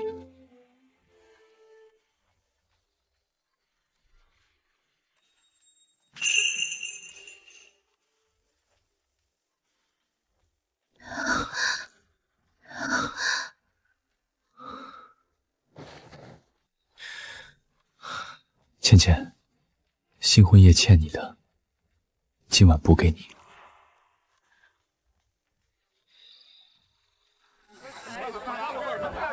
倩倩啊，多亏了你这几天帮我照看浩浩，我那口子在车间连轴转加班，我这后勤也忙得脚不沾地。要不是你心善帮我看着，这皮猴子指不定又上哪儿闯出什么大祸去。冲啊！同志们，冲啊！站前面那个大铁罐子，我是大将军，今天咱们要打胜仗。走！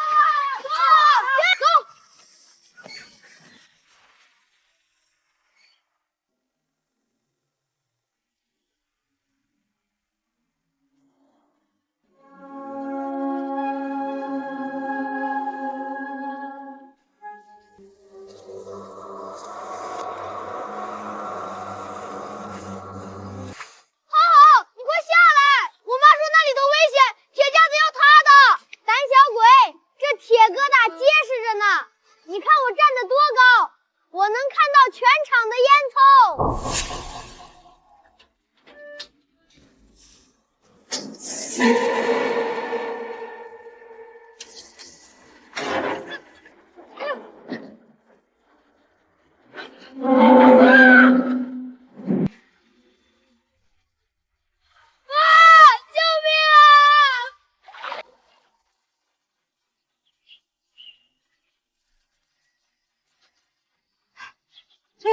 周科长又来接倩倩回家啊？是啊，接她去市里买点书回去。倩倩肯学，家里的书都不够她看了。还是倩倩厉害，我们家浩浩要是有倩倩一半肯学，我指定砸锅卖铁也要送他去市里读书。哎，王姐，浩浩呢？周科长又来接倩倩回家啊？是啊，接她去市里买点书回去。倩倩肯学，家里的书都不够她看了。还是倩倩厉害，我们家浩浩要是有倩倩一半肯学，我指定砸锅卖铁也要送他去市里读书。哎，王姐，浩浩呢？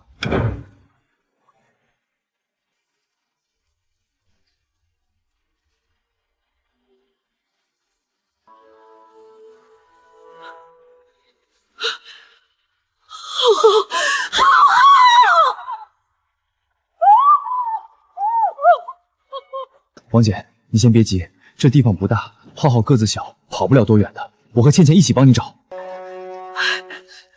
麻烦你们了。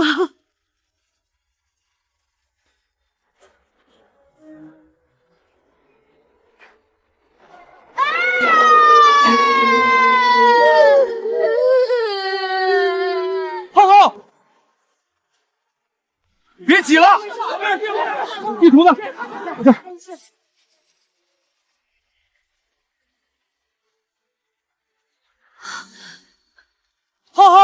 你抓紧啊！我的浩浩啊！救救我的孩子！求求你们谁去救救他呀？他掉下来会没命的。大姐，你冷静点，这炉子承重已经断了，随时会整体坍塌。我们已经派人去联系市消防院了，现在谁过去爬那个梯子，都会引发共振，被一起砸死的。妈，我抓不住了，救我！他才7岁啊，掉下来他会死的，消防队根本来不及了。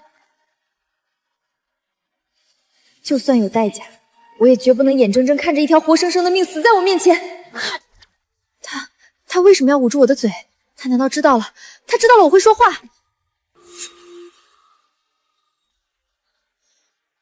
他才7岁啊，掉下来他会死的，消防队根本来不及了。就算有代价，我也绝不能眼睁睁看着一条活生生的命死在我面前。陆谦，你给我闭嘴！他为什么要捂住我的嘴？他难道知道了？他知道了我会说话。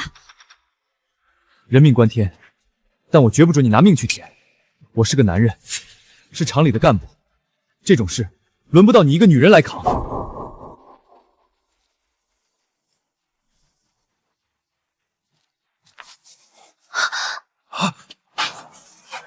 周科长，危险啊！那架子要塌了！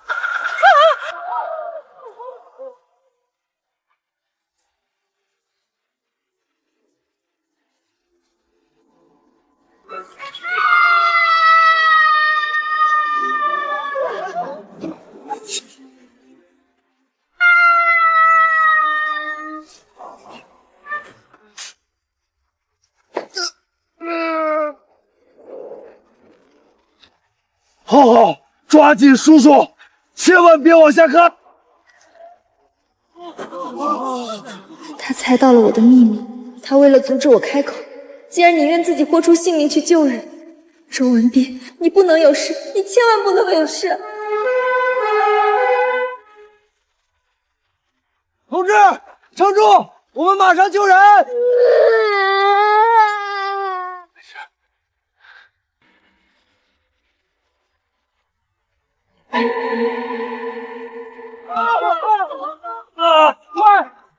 快！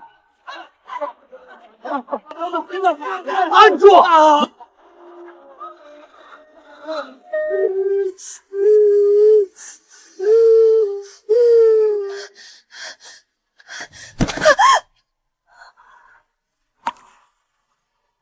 哭什么？我这不是全心全意的活着回来了吗？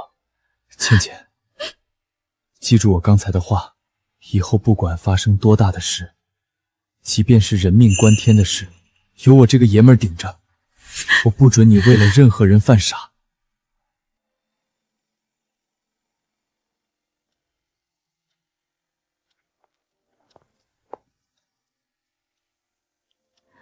他是不是真的猜到了什么？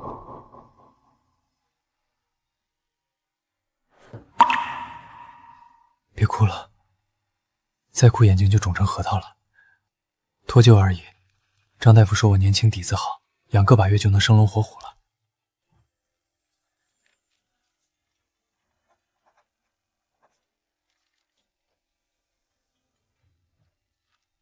倩倩，我虽然是个搞技术的，但我不是个只会看仪表的傻子。新婚那天夜里，我明明感觉自己已经半只脚踏进了鬼门关，可我迷迷糊糊中却听到了你的声音。第二天，我奇迹般的能下床了，而你却脸色惨白，虚弱的连站都站不稳。后来在省城医院，医生都说我没救了，可我又一次听到了你的声音。等我醒来，医生说你前一晚晕倒在床边。倩倩，这世上哪有那么多医学奇迹？那都是你用极其惨痛的代价把我硬生生从阎王爷手里抢回来的。倩倩，今天那种情况，那是一条鲜活的人命。我作为厂里的干部，作为一个有血有肉的爷们儿，就算今天你不在场，我也一定会毫不犹豫地冲上去救那个孩子。我绝不能眼睁睁看着一条命在我面前没了。但我也是你的丈夫，我冲上去更是因为我太了解你的善良。如果我不上，你一定会为了救那个孩子而牺牲自己。我宁愿自己去拼命，去赌那1/10活下来的几率，也绝不能让你为了救人去承受那种会折损自身的代价。周文斌，在别人眼里，你是个顶天立地的英雄，但在我眼中，你就是我的命。这辈子，我吴倩，生是你的人，死是你的鬼。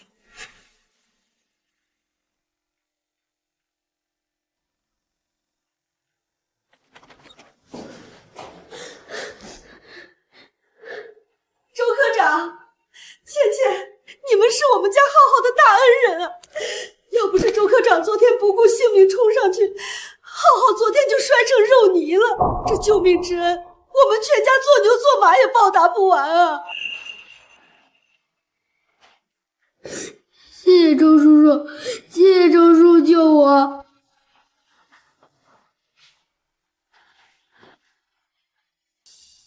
王姐，你严重了，快起来！我既然在场，就不可能看着孩子出事。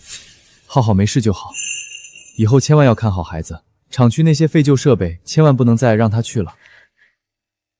周科长说的是，浩浩还不赶紧认错！周叔叔，我再也不敢了，我再也不乱跑了。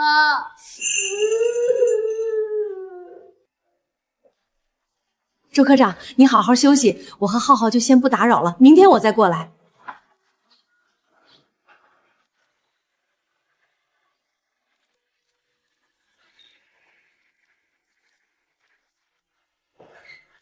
周科长、厂长和沈主任都在忙高炉坍塌的安全排查，脱不开身，这是工会的一点心意，祝您早日康复啊！不用客气。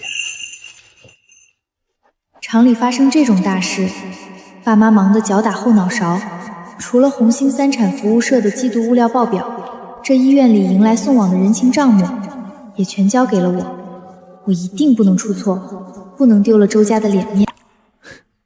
倩倩，你现在这敲计算器记账的架势，比咱们厂财务科的老会计还要熟练，戴着这副眼镜，还真有点女知识分子的味道了。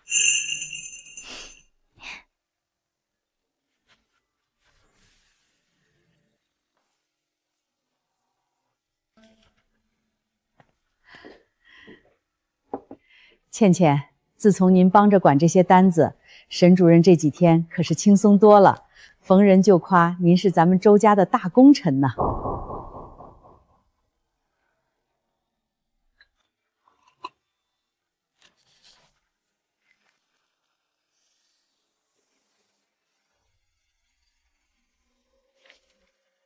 这账面上的出库数字不对劲，这群蛀虫竟然连这种钱都敢贪。按照厂里的规定，今年批给三产服务社的过冬福利煤一共是500斤，专门发给那些工伤退下来的老弱病残。可是这出库单上领煤人签字那一栏，竟然清一色签的全是二叔公代理。500斤的无烟煤不是个小数，如果是发下去了，总该有那些老工人的2级签收单。可这账本后面干干净净，什么都没有。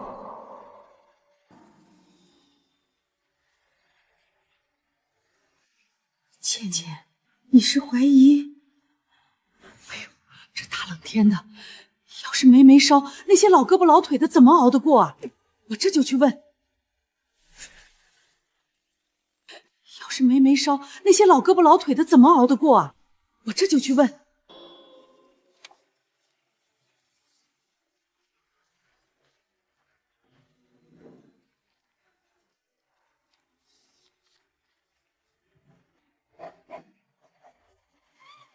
倩倩，你猜的一点没错。我刚才去筒子楼转了一圈，问了瞎子老李和断了腿的张师傅，他们两家冻得跟冰窖似的，别说福利煤了，连个煤渣都没见着。他们还以为今年厂里效益不好，没给批煤呢。我还顺道去厂子后门的门卫室打听了，前天傍晚，二叔公的侄子推着3轮车，说是帮厂里运废料，运出去了，好几10个麻袋，那肯定就是咱们的煤，被他们拉到郊区黑市倒卖换钱了。这群丧良心的畜生啊！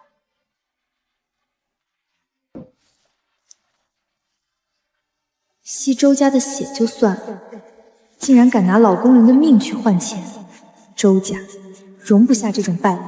即刻通知三产财务科、二叔公等13名未在岗亲属，本月起所有过值月例全额减发。另通知保卫科封锁三产服务社，一律不得靠近。反了天了，简直是反了天了！今天一大早，我去三产服务社财务科，准备领咱们这房每个月的长辈补贴。你们猜那个不长眼的财务怎么说？二叔公，怎么了？财务难道说没钱了？咱们可是周建军的本家，每个月30块钱的孝敬钱，还能少了咱们的？财务那个小王八蛋拿出一张盖了章的条子，说是昨天晚上接到了那个新来的儿媳妇的死命令。从今天起，所有不在一线干活的3支亲戚，月例和补贴一律无限期停发。哎呦，我的老天爷呀，这还了得！一个残废哑巴，刚接手了几天账本，不知道天高地厚，竟然敢骑到咱们这些长辈的脖子上拉屎了，连咱们每个月30块钱的保命钱都敢断，他以为他是谁呀？不仅如此，连3产的库房都被保卫科贴了封条查账了。哼，一个大字不识几个的村妇，搁这儿跟我们拿着鸡毛当令箭呢。建军和秋萍这几天都在新高炉那边忙着复产，家里就他一个不会叫唤的死哑巴。走，都跟我上门去！我今天非得让这个不知好歹的贱骨头给我跪下磕头认错。哼，一个大字不识几个的村妇，搁这儿跟我们拿着鸡毛当令箭呢。建军和秋萍这几天都在新高炉那边忙着复产，家里就他一个不会叫唤的死哑巴。走，都跟我上门去！我今天非得让这个不知好歹的贱骨头给我跪下磕头认错，让他把当家的账本乖乖给我交出来不可。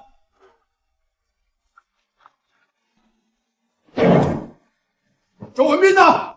吴倩呢？都给我滚出来！今天必须给我们一个交代！你们干什么？你就是那个周家买来的哑巴，好大的狗胆子！谁给你的权利停了我们长辈的月例？你一个外姓的泥腿子，也配管我们周家人的闲事儿？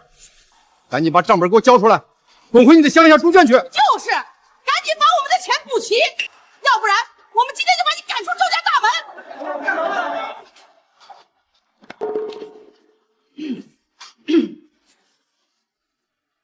吴小姐说，周家这偌大的家业，是周厂长和文轩、文斌带着一线工人们在几千度高温的炼钢炉前流血流汗拼出来的。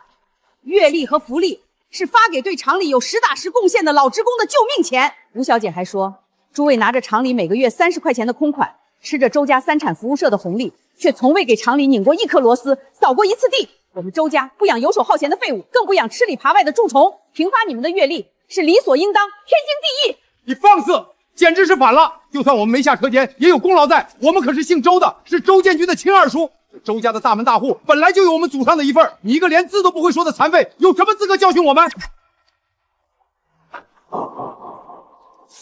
吴小姐说，你们吃空饷就算了，那500斤准备发给伤残老工人的救命过冬煤炭，也被你们私自伪造带领单全部提走，利用职务之便倒卖国家统购统销的战略物资，这可是重罪。吴小姐最后问你们一句，若是各位今天不服气，咱们现在就带着这假账单去市公安局，把这笔账一笔一笔算清楚。吴小姐最后问你们一句，若是各位今天不服气，咱们现在就带着这假账单去市公安局，把这笔账一笔一笔算清楚，看看你们这群人是要进局子吃10年的牢饭，还是继续站在这里厚颜无耻的要补贴。二叔公，全完了！这死丫头竟然去查了存根，要是真闹到市局公安那里，咱们倒卖公家物资，那是要判刑的呀！你个晚辈，竟然敢查长辈的底，你真是大逆不道！二叔公，大老远就听见你们在这叫嚷，我今天可以把话放这儿，不管我妻子今天作何决断，如果你们今天谁敢动这桌上的单据一下，我的眼里绝对没有长辈尊卑之说。文斌，你竟然为了一个外来的村妇，连你亲二叔公都不要了，他是要把我们往死里逼呀！二叔公，倩倩刚才说的话，每一个字都是我的意思，也是周家现在的铁规。你们倒卖工人的救命煤炭赚黑心钱，简直是丧心病狂！念在最后一丝亲戚情分上，我不强迫你们去公安局，我给你们最后10秒钟离开。以后要是再敢来为难我的妻子半句，别怪我马上把这些账单直接移交市公安局经济调查科。到时候我周文斌绝对不介意大义灭亲，亲手送你们进去吃牢饭。走。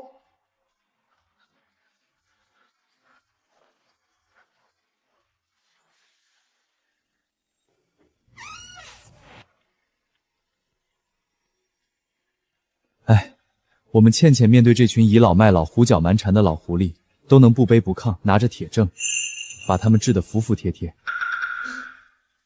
以后这周家是真的没你不行了。你果然来了，我就知道，无论我面对什么样的狂风暴雨和恶人，你都会像一座不可逾越的大山一样站在我身后，做我最坚实的后盾。周文斌，遇见你是我这辈子最大的幸运。倩倩，你这段时间天天熬夜对账，实在是太累了。等着周末厂里的高炉彻底完成技术验收，我就向上级申请休个长年假，咱们坐火车去江南水乡走一走，远离这些是非，看一看新的风景，好不好？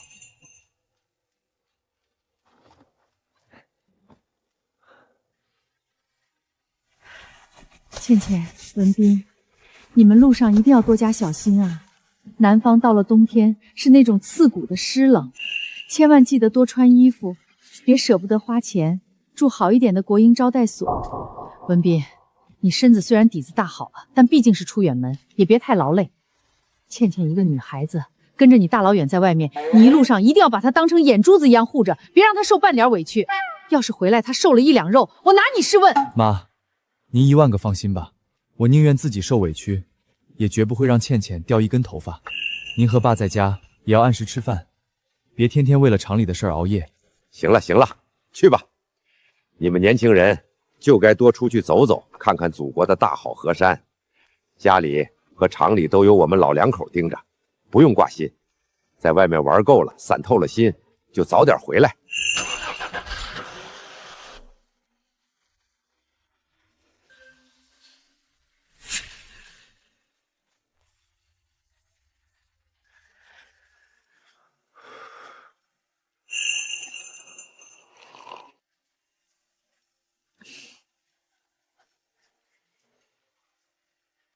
从前在吴家那个漏风的黑屋子里，我以为我的人生就是一眼望到头，随时会丧命的深渊。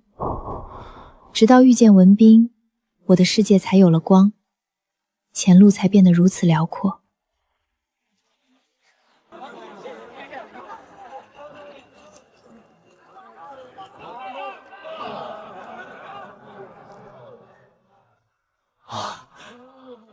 大哥，身子彻底好透了，一路上没出什么岔子吧？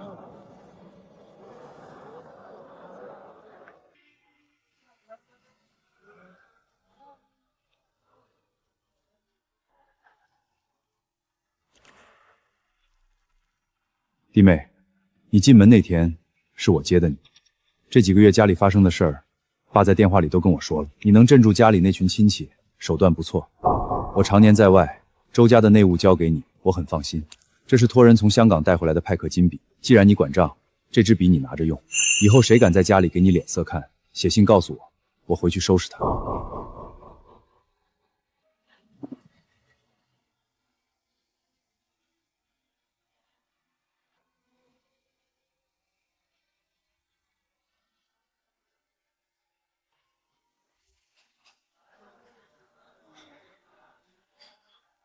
弟妹，尝尝这个虾饺，是这里的招牌。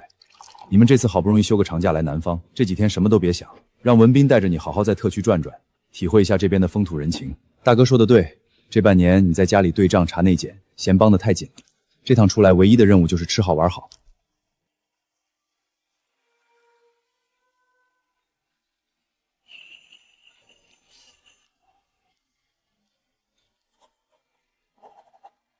谢谢大哥，这里的点心真好吃。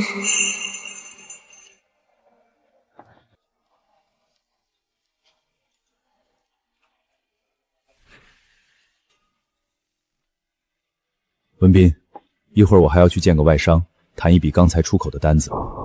车我留给你们，带弟妹去市中心的商业街和海边好好逛逛。放心吧，大哥。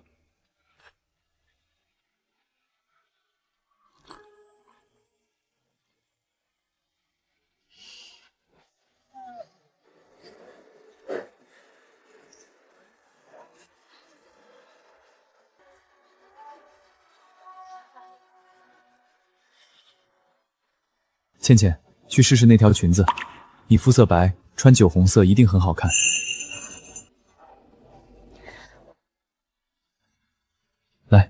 听话，我周文斌的媳妇儿值得这世上最好的一切。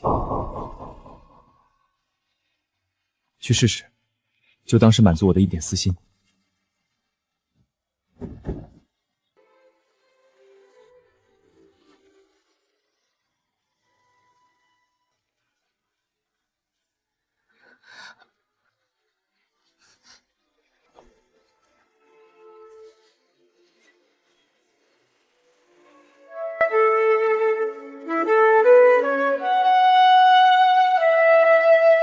真好，如果没有过去那些暗无天日的苦难，如果没有我身上背负的那个秘密，如果时间能永远停留在这一刻，该有多好。周文斌，谢谢你带我来看这么美的海。倩倩，我决定以后每年的这个时候我都带你出来看遍这世间所有的好风景。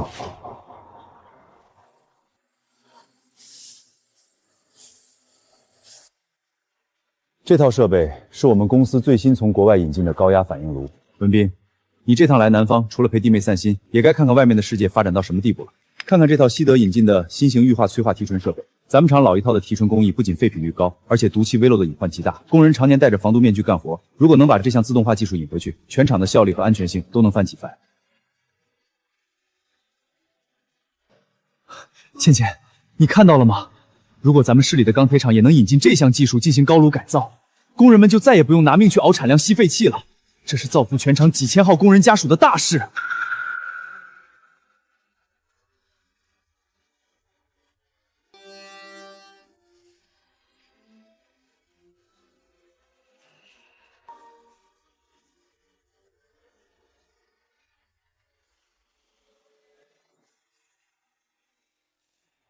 这次去南方特区合资厂，我看到他们用的高压反应炉触动很大。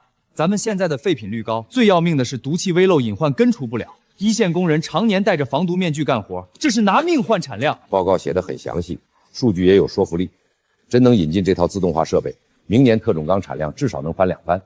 可是进口外汇批文不好批，老车间要废掉，第3车间还得全面改造，这笔钱可不小啊。是啊，文斌，这步子是不是太大了？老设备虽然落后，可大家用惯了。新设备这么复杂，老技术员能不能上手？万一出问题，半年生产指标就全完了。两位厂长，时代在变，南方特区的工厂已经用上了自动化，咱们如果还抱着那些破铜烂铁不敢革新，迟早会被市场淘汰。至于外汇批文，文轩在特区那边有外商的人脉，他已经答应帮忙去跑手续了。我们现在唯一缺的就是破釜沉舟的决心。干，这事儿就干！当年建厂那么难，咱们都扛过来了。今天下午开全厂技术骨干大会，专门讨论这个方案，只要技术可行，砸锅卖铁也要把设备弄回来。我们现在唯一缺的就是破釜沉舟的决心。干，这事儿就干！当年建厂那么难，咱们都扛过来了。今天下午开全厂技术骨干大会，专门讨论这个方案，只要技术可行，砸锅卖铁也要把设备弄回来。好你个周文斌，刚提拔没几天，去南方转一圈，回来就要搞技术革命。这新设备一上，我车间里的油水还有郑科长的位置可就全没了。厂长，各位同仁，我在技术岗位干了20年，有几句实话要说。周副科长的方案确实不错，年轻人有冲劲儿也是好事儿，但这套高温高压反应炉安装要求极高，咱们厂工人没接触过这种设备，只要有一点差错，就可能造成高压氯气泄漏，甚至爆炸。这个责任谁担得起？这不是拿全厂几千号工人的命冒险吗？钱万里，安全问题我在企划书的第4章有极其详细的预案。这套设备里所有的管路对接，我周文斌会亲自带人吃住在车间里，一道焊缝一道焊缝的盯着干。因为怕有风险，就永远守着那些毒气微漏的破铜烂铁吗？我们要的是工人们能安全的站着把钱挣了。如果出了任何安全事故，我周文斌愿意立下军令状，引咎辞职，承担一切法律责任。好，有这股劲儿，就不愁干不成事儿。这个项目全票通过，由文斌出任技改总指挥，各部门全力配合。立军令状是吧？好啊，周文斌，既然你非要砸了我的饭碗，断我的财路，那我就成全你，让你在这套洋机器上把命也一起搭进去。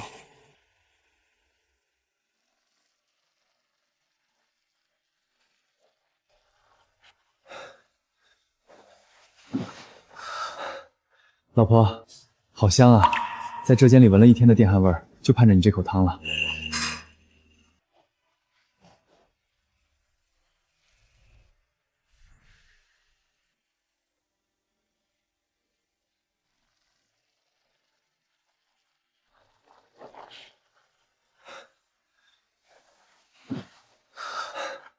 老婆，好香啊！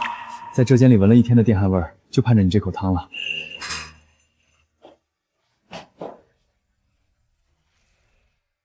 倩倩，最难的管线对接今天已经全部完成了，明天上午9点开始试机。只要明天试机成功，咱们厂的历史就要翻开新的一页了。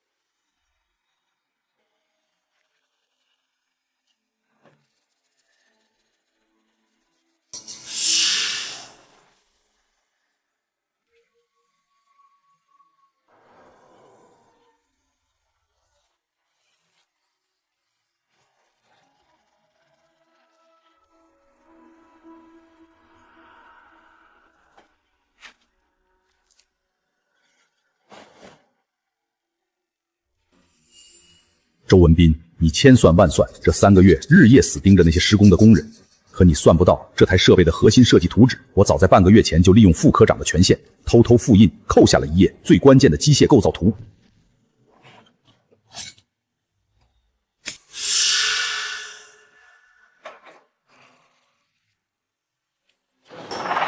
明天上午9点，我等着看你的好戏，周文斌。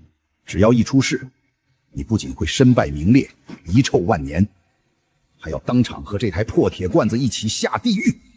你的漂亮老婆就准备给你收尸吧。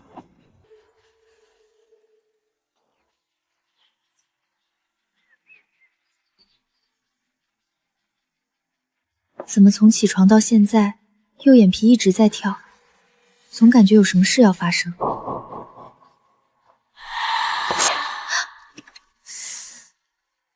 哎呦，倩倩，怎么这么不小心？快按住！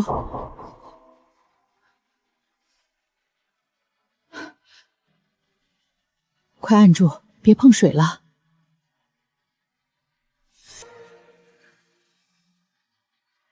为什么我心里会这么慌？上次有这种感觉，还是老高炉坍塌的时候。文斌会不会出事？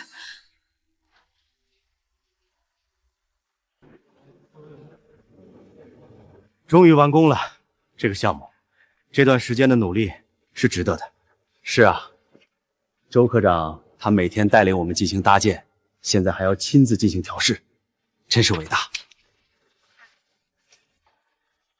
各部门注意，进口高温高压反应炉首次全负荷加压试机，现在开始。启动。老周啊，恭喜恭喜呀！咱们市工业战线的心头大患，今天总算是被你们攻克了。这台机器一响，黄金万两，不仅产能翻番，连毒气污染的隐患也一并解决了。李局长，这可不是我老周一个人的功劳，是上面领导的支持，更是咱们厂技术骨干熬了3个月的心血啊！您看这指标极其完美，等试机一结束，我亲自给您敬酒。周厂长果真是虎父无犬子啊！周文斌同志作为这次技改的总指挥，这郑科长的位子非他莫属了。笑吧，你们笑吧，笑得越大声，一会儿哭的就越惨。周文斌，你以为你赢了，马上这几句贺词就是你人生最后的丧钟。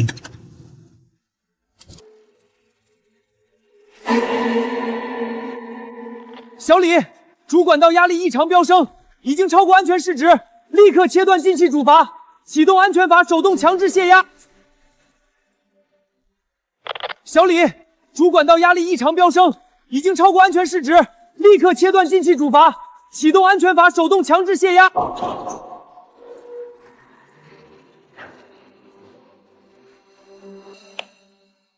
科长，泄压推杆已经拉到底了，科长，安全阀被死卡住了，气压泄不掉，主管道要炸了！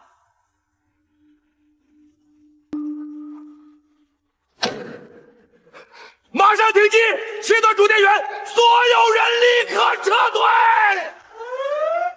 全员注意，放弃一切设备，立刻顺着安全通道向车间外撤退！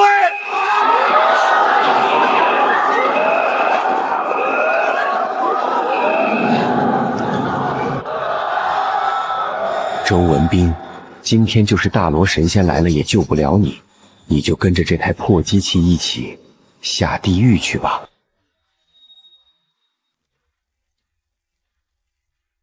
这个设备水杯一旦炸裂，里面高浓度的液态氯气和剧毒催化剂会瞬间磁化，那种当量的毒气如果扩散出去，不仅整个第3车间的几百号工人跑不掉，甚至连下风量的整个家属区都会面临灭顶之灾。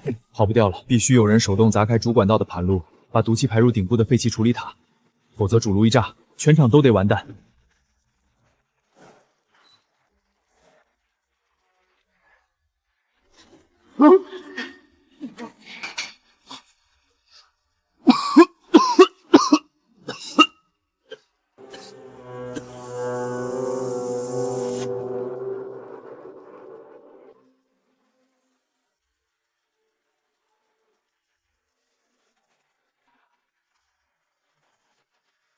跟我进去！无论如何也要把里面的人救出来！我儿子还在里面没有出来。厂长，里面的毒气浓度已经达到了致死量，我们的老式防毒面具进去根本撑不了3分钟，必须等市局区的重型防滑车。现在进去就是送死啊！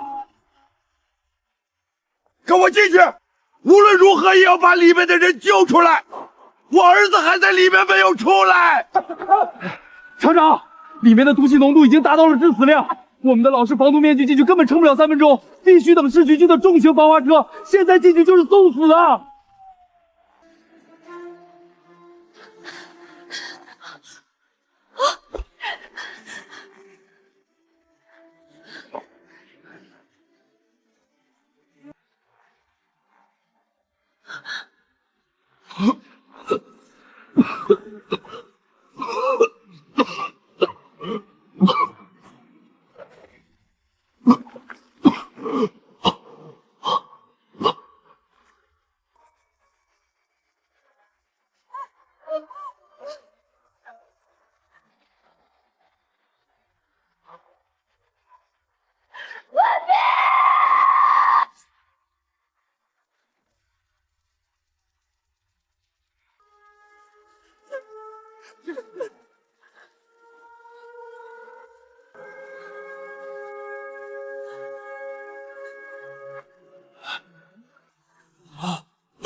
厂长，毒气浓度太高了，我们现在的设备继续撑不住的，必须等市局的重型防滑车。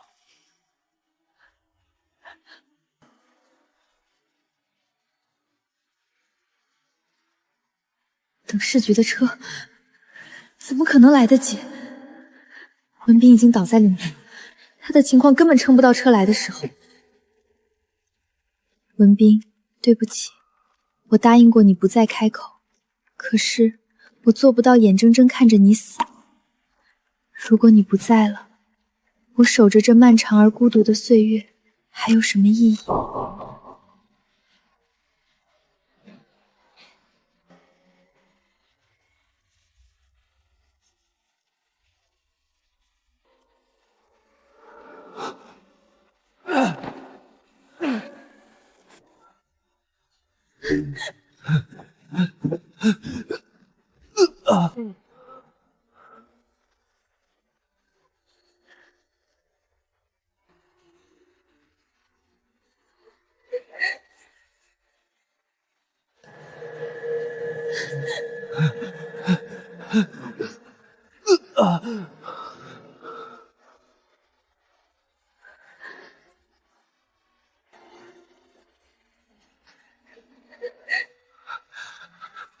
你答应过我的，别犯傻！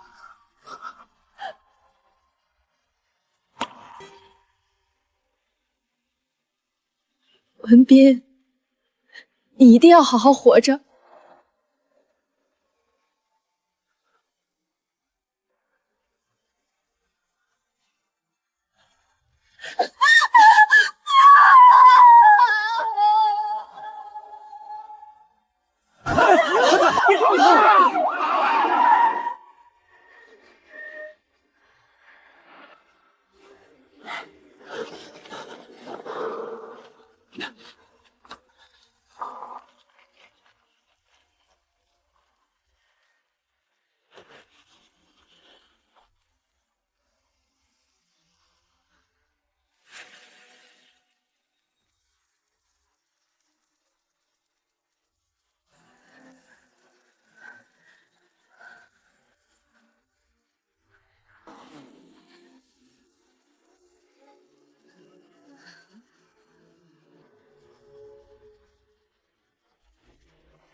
周厂长、沈主任，周科长身上出现太多奇迹，他凭着极强的意志力扛过了毒气的侵蚀。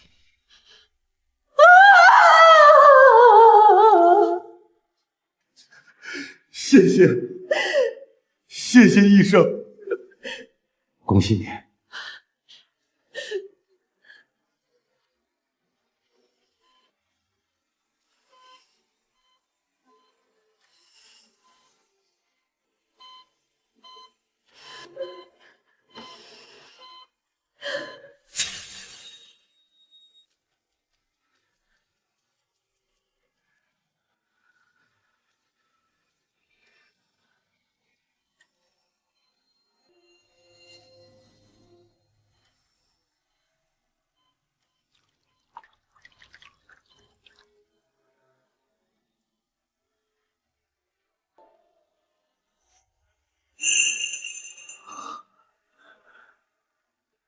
倩倩，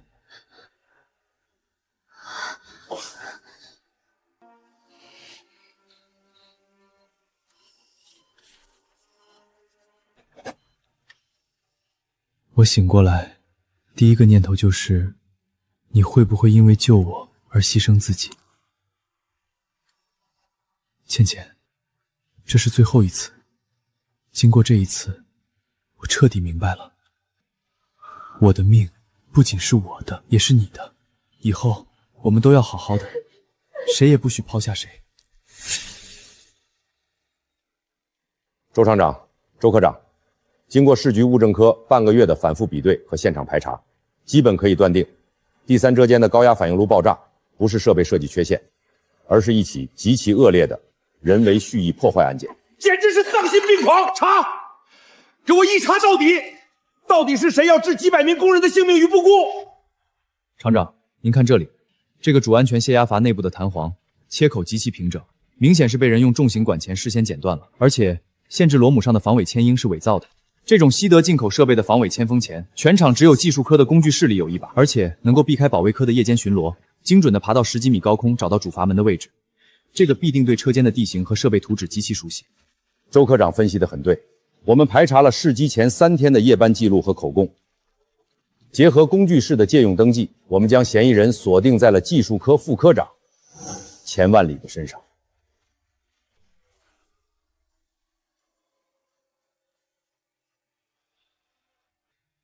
倩倩，在试机前，我检查了数次设备都没有出现问题，怎么偏偏就在那天出了岔子？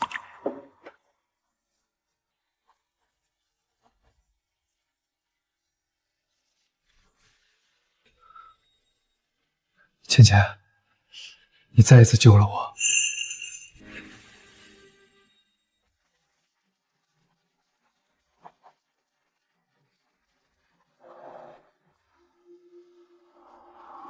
倩倩，你再一次救了我，救了我们周家。周文斌这小子虽然命硬没死成，但这套进口设备炸了，厂里损失了几十万，这口大黑锅他周家父子背定了。上面的处分一荡下来，这技术科正科长的位子终究还是落到了我手里。你们干什么？这是技术科。田万里，我们是市局刑侦大队的，你涉嫌蓄意破坏国家重大进口设备，导致极其恶劣的爆炸泄漏事故，涉嫌危害公共安全罪，现在依法对你进行刑事拘留。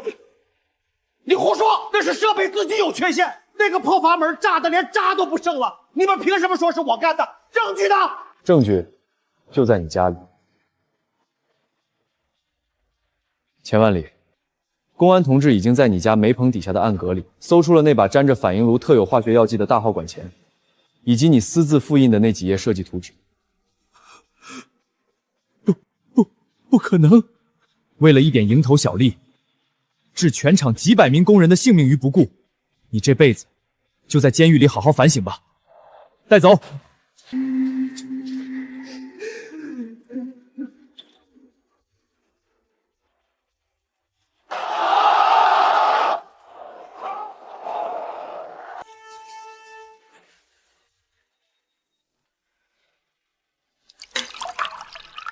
倩倩，多吃点儿。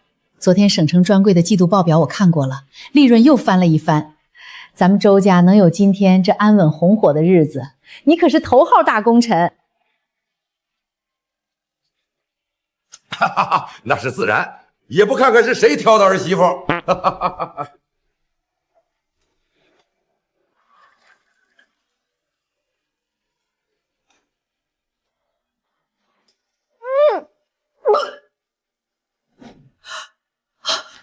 倩倩，你这个月的日子是不是没来？老周，快去推自行车去厂医院！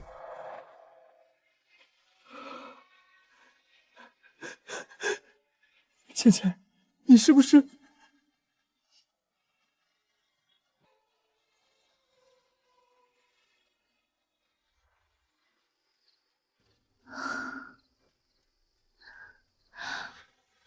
谢谢你，文斌。我真希望时间能永远停在这一刻。从那个暗无天日、任人欺凌的吴家柴房，到今天被所有人偏爱、被你捧在手心里的周家儿媳，周文斌，这一路走来，就像是一场最不可思议的美梦。倩倩，以后的路还很长，我们一家人一定会平平安安地走下去，就像你当初许愿的那样。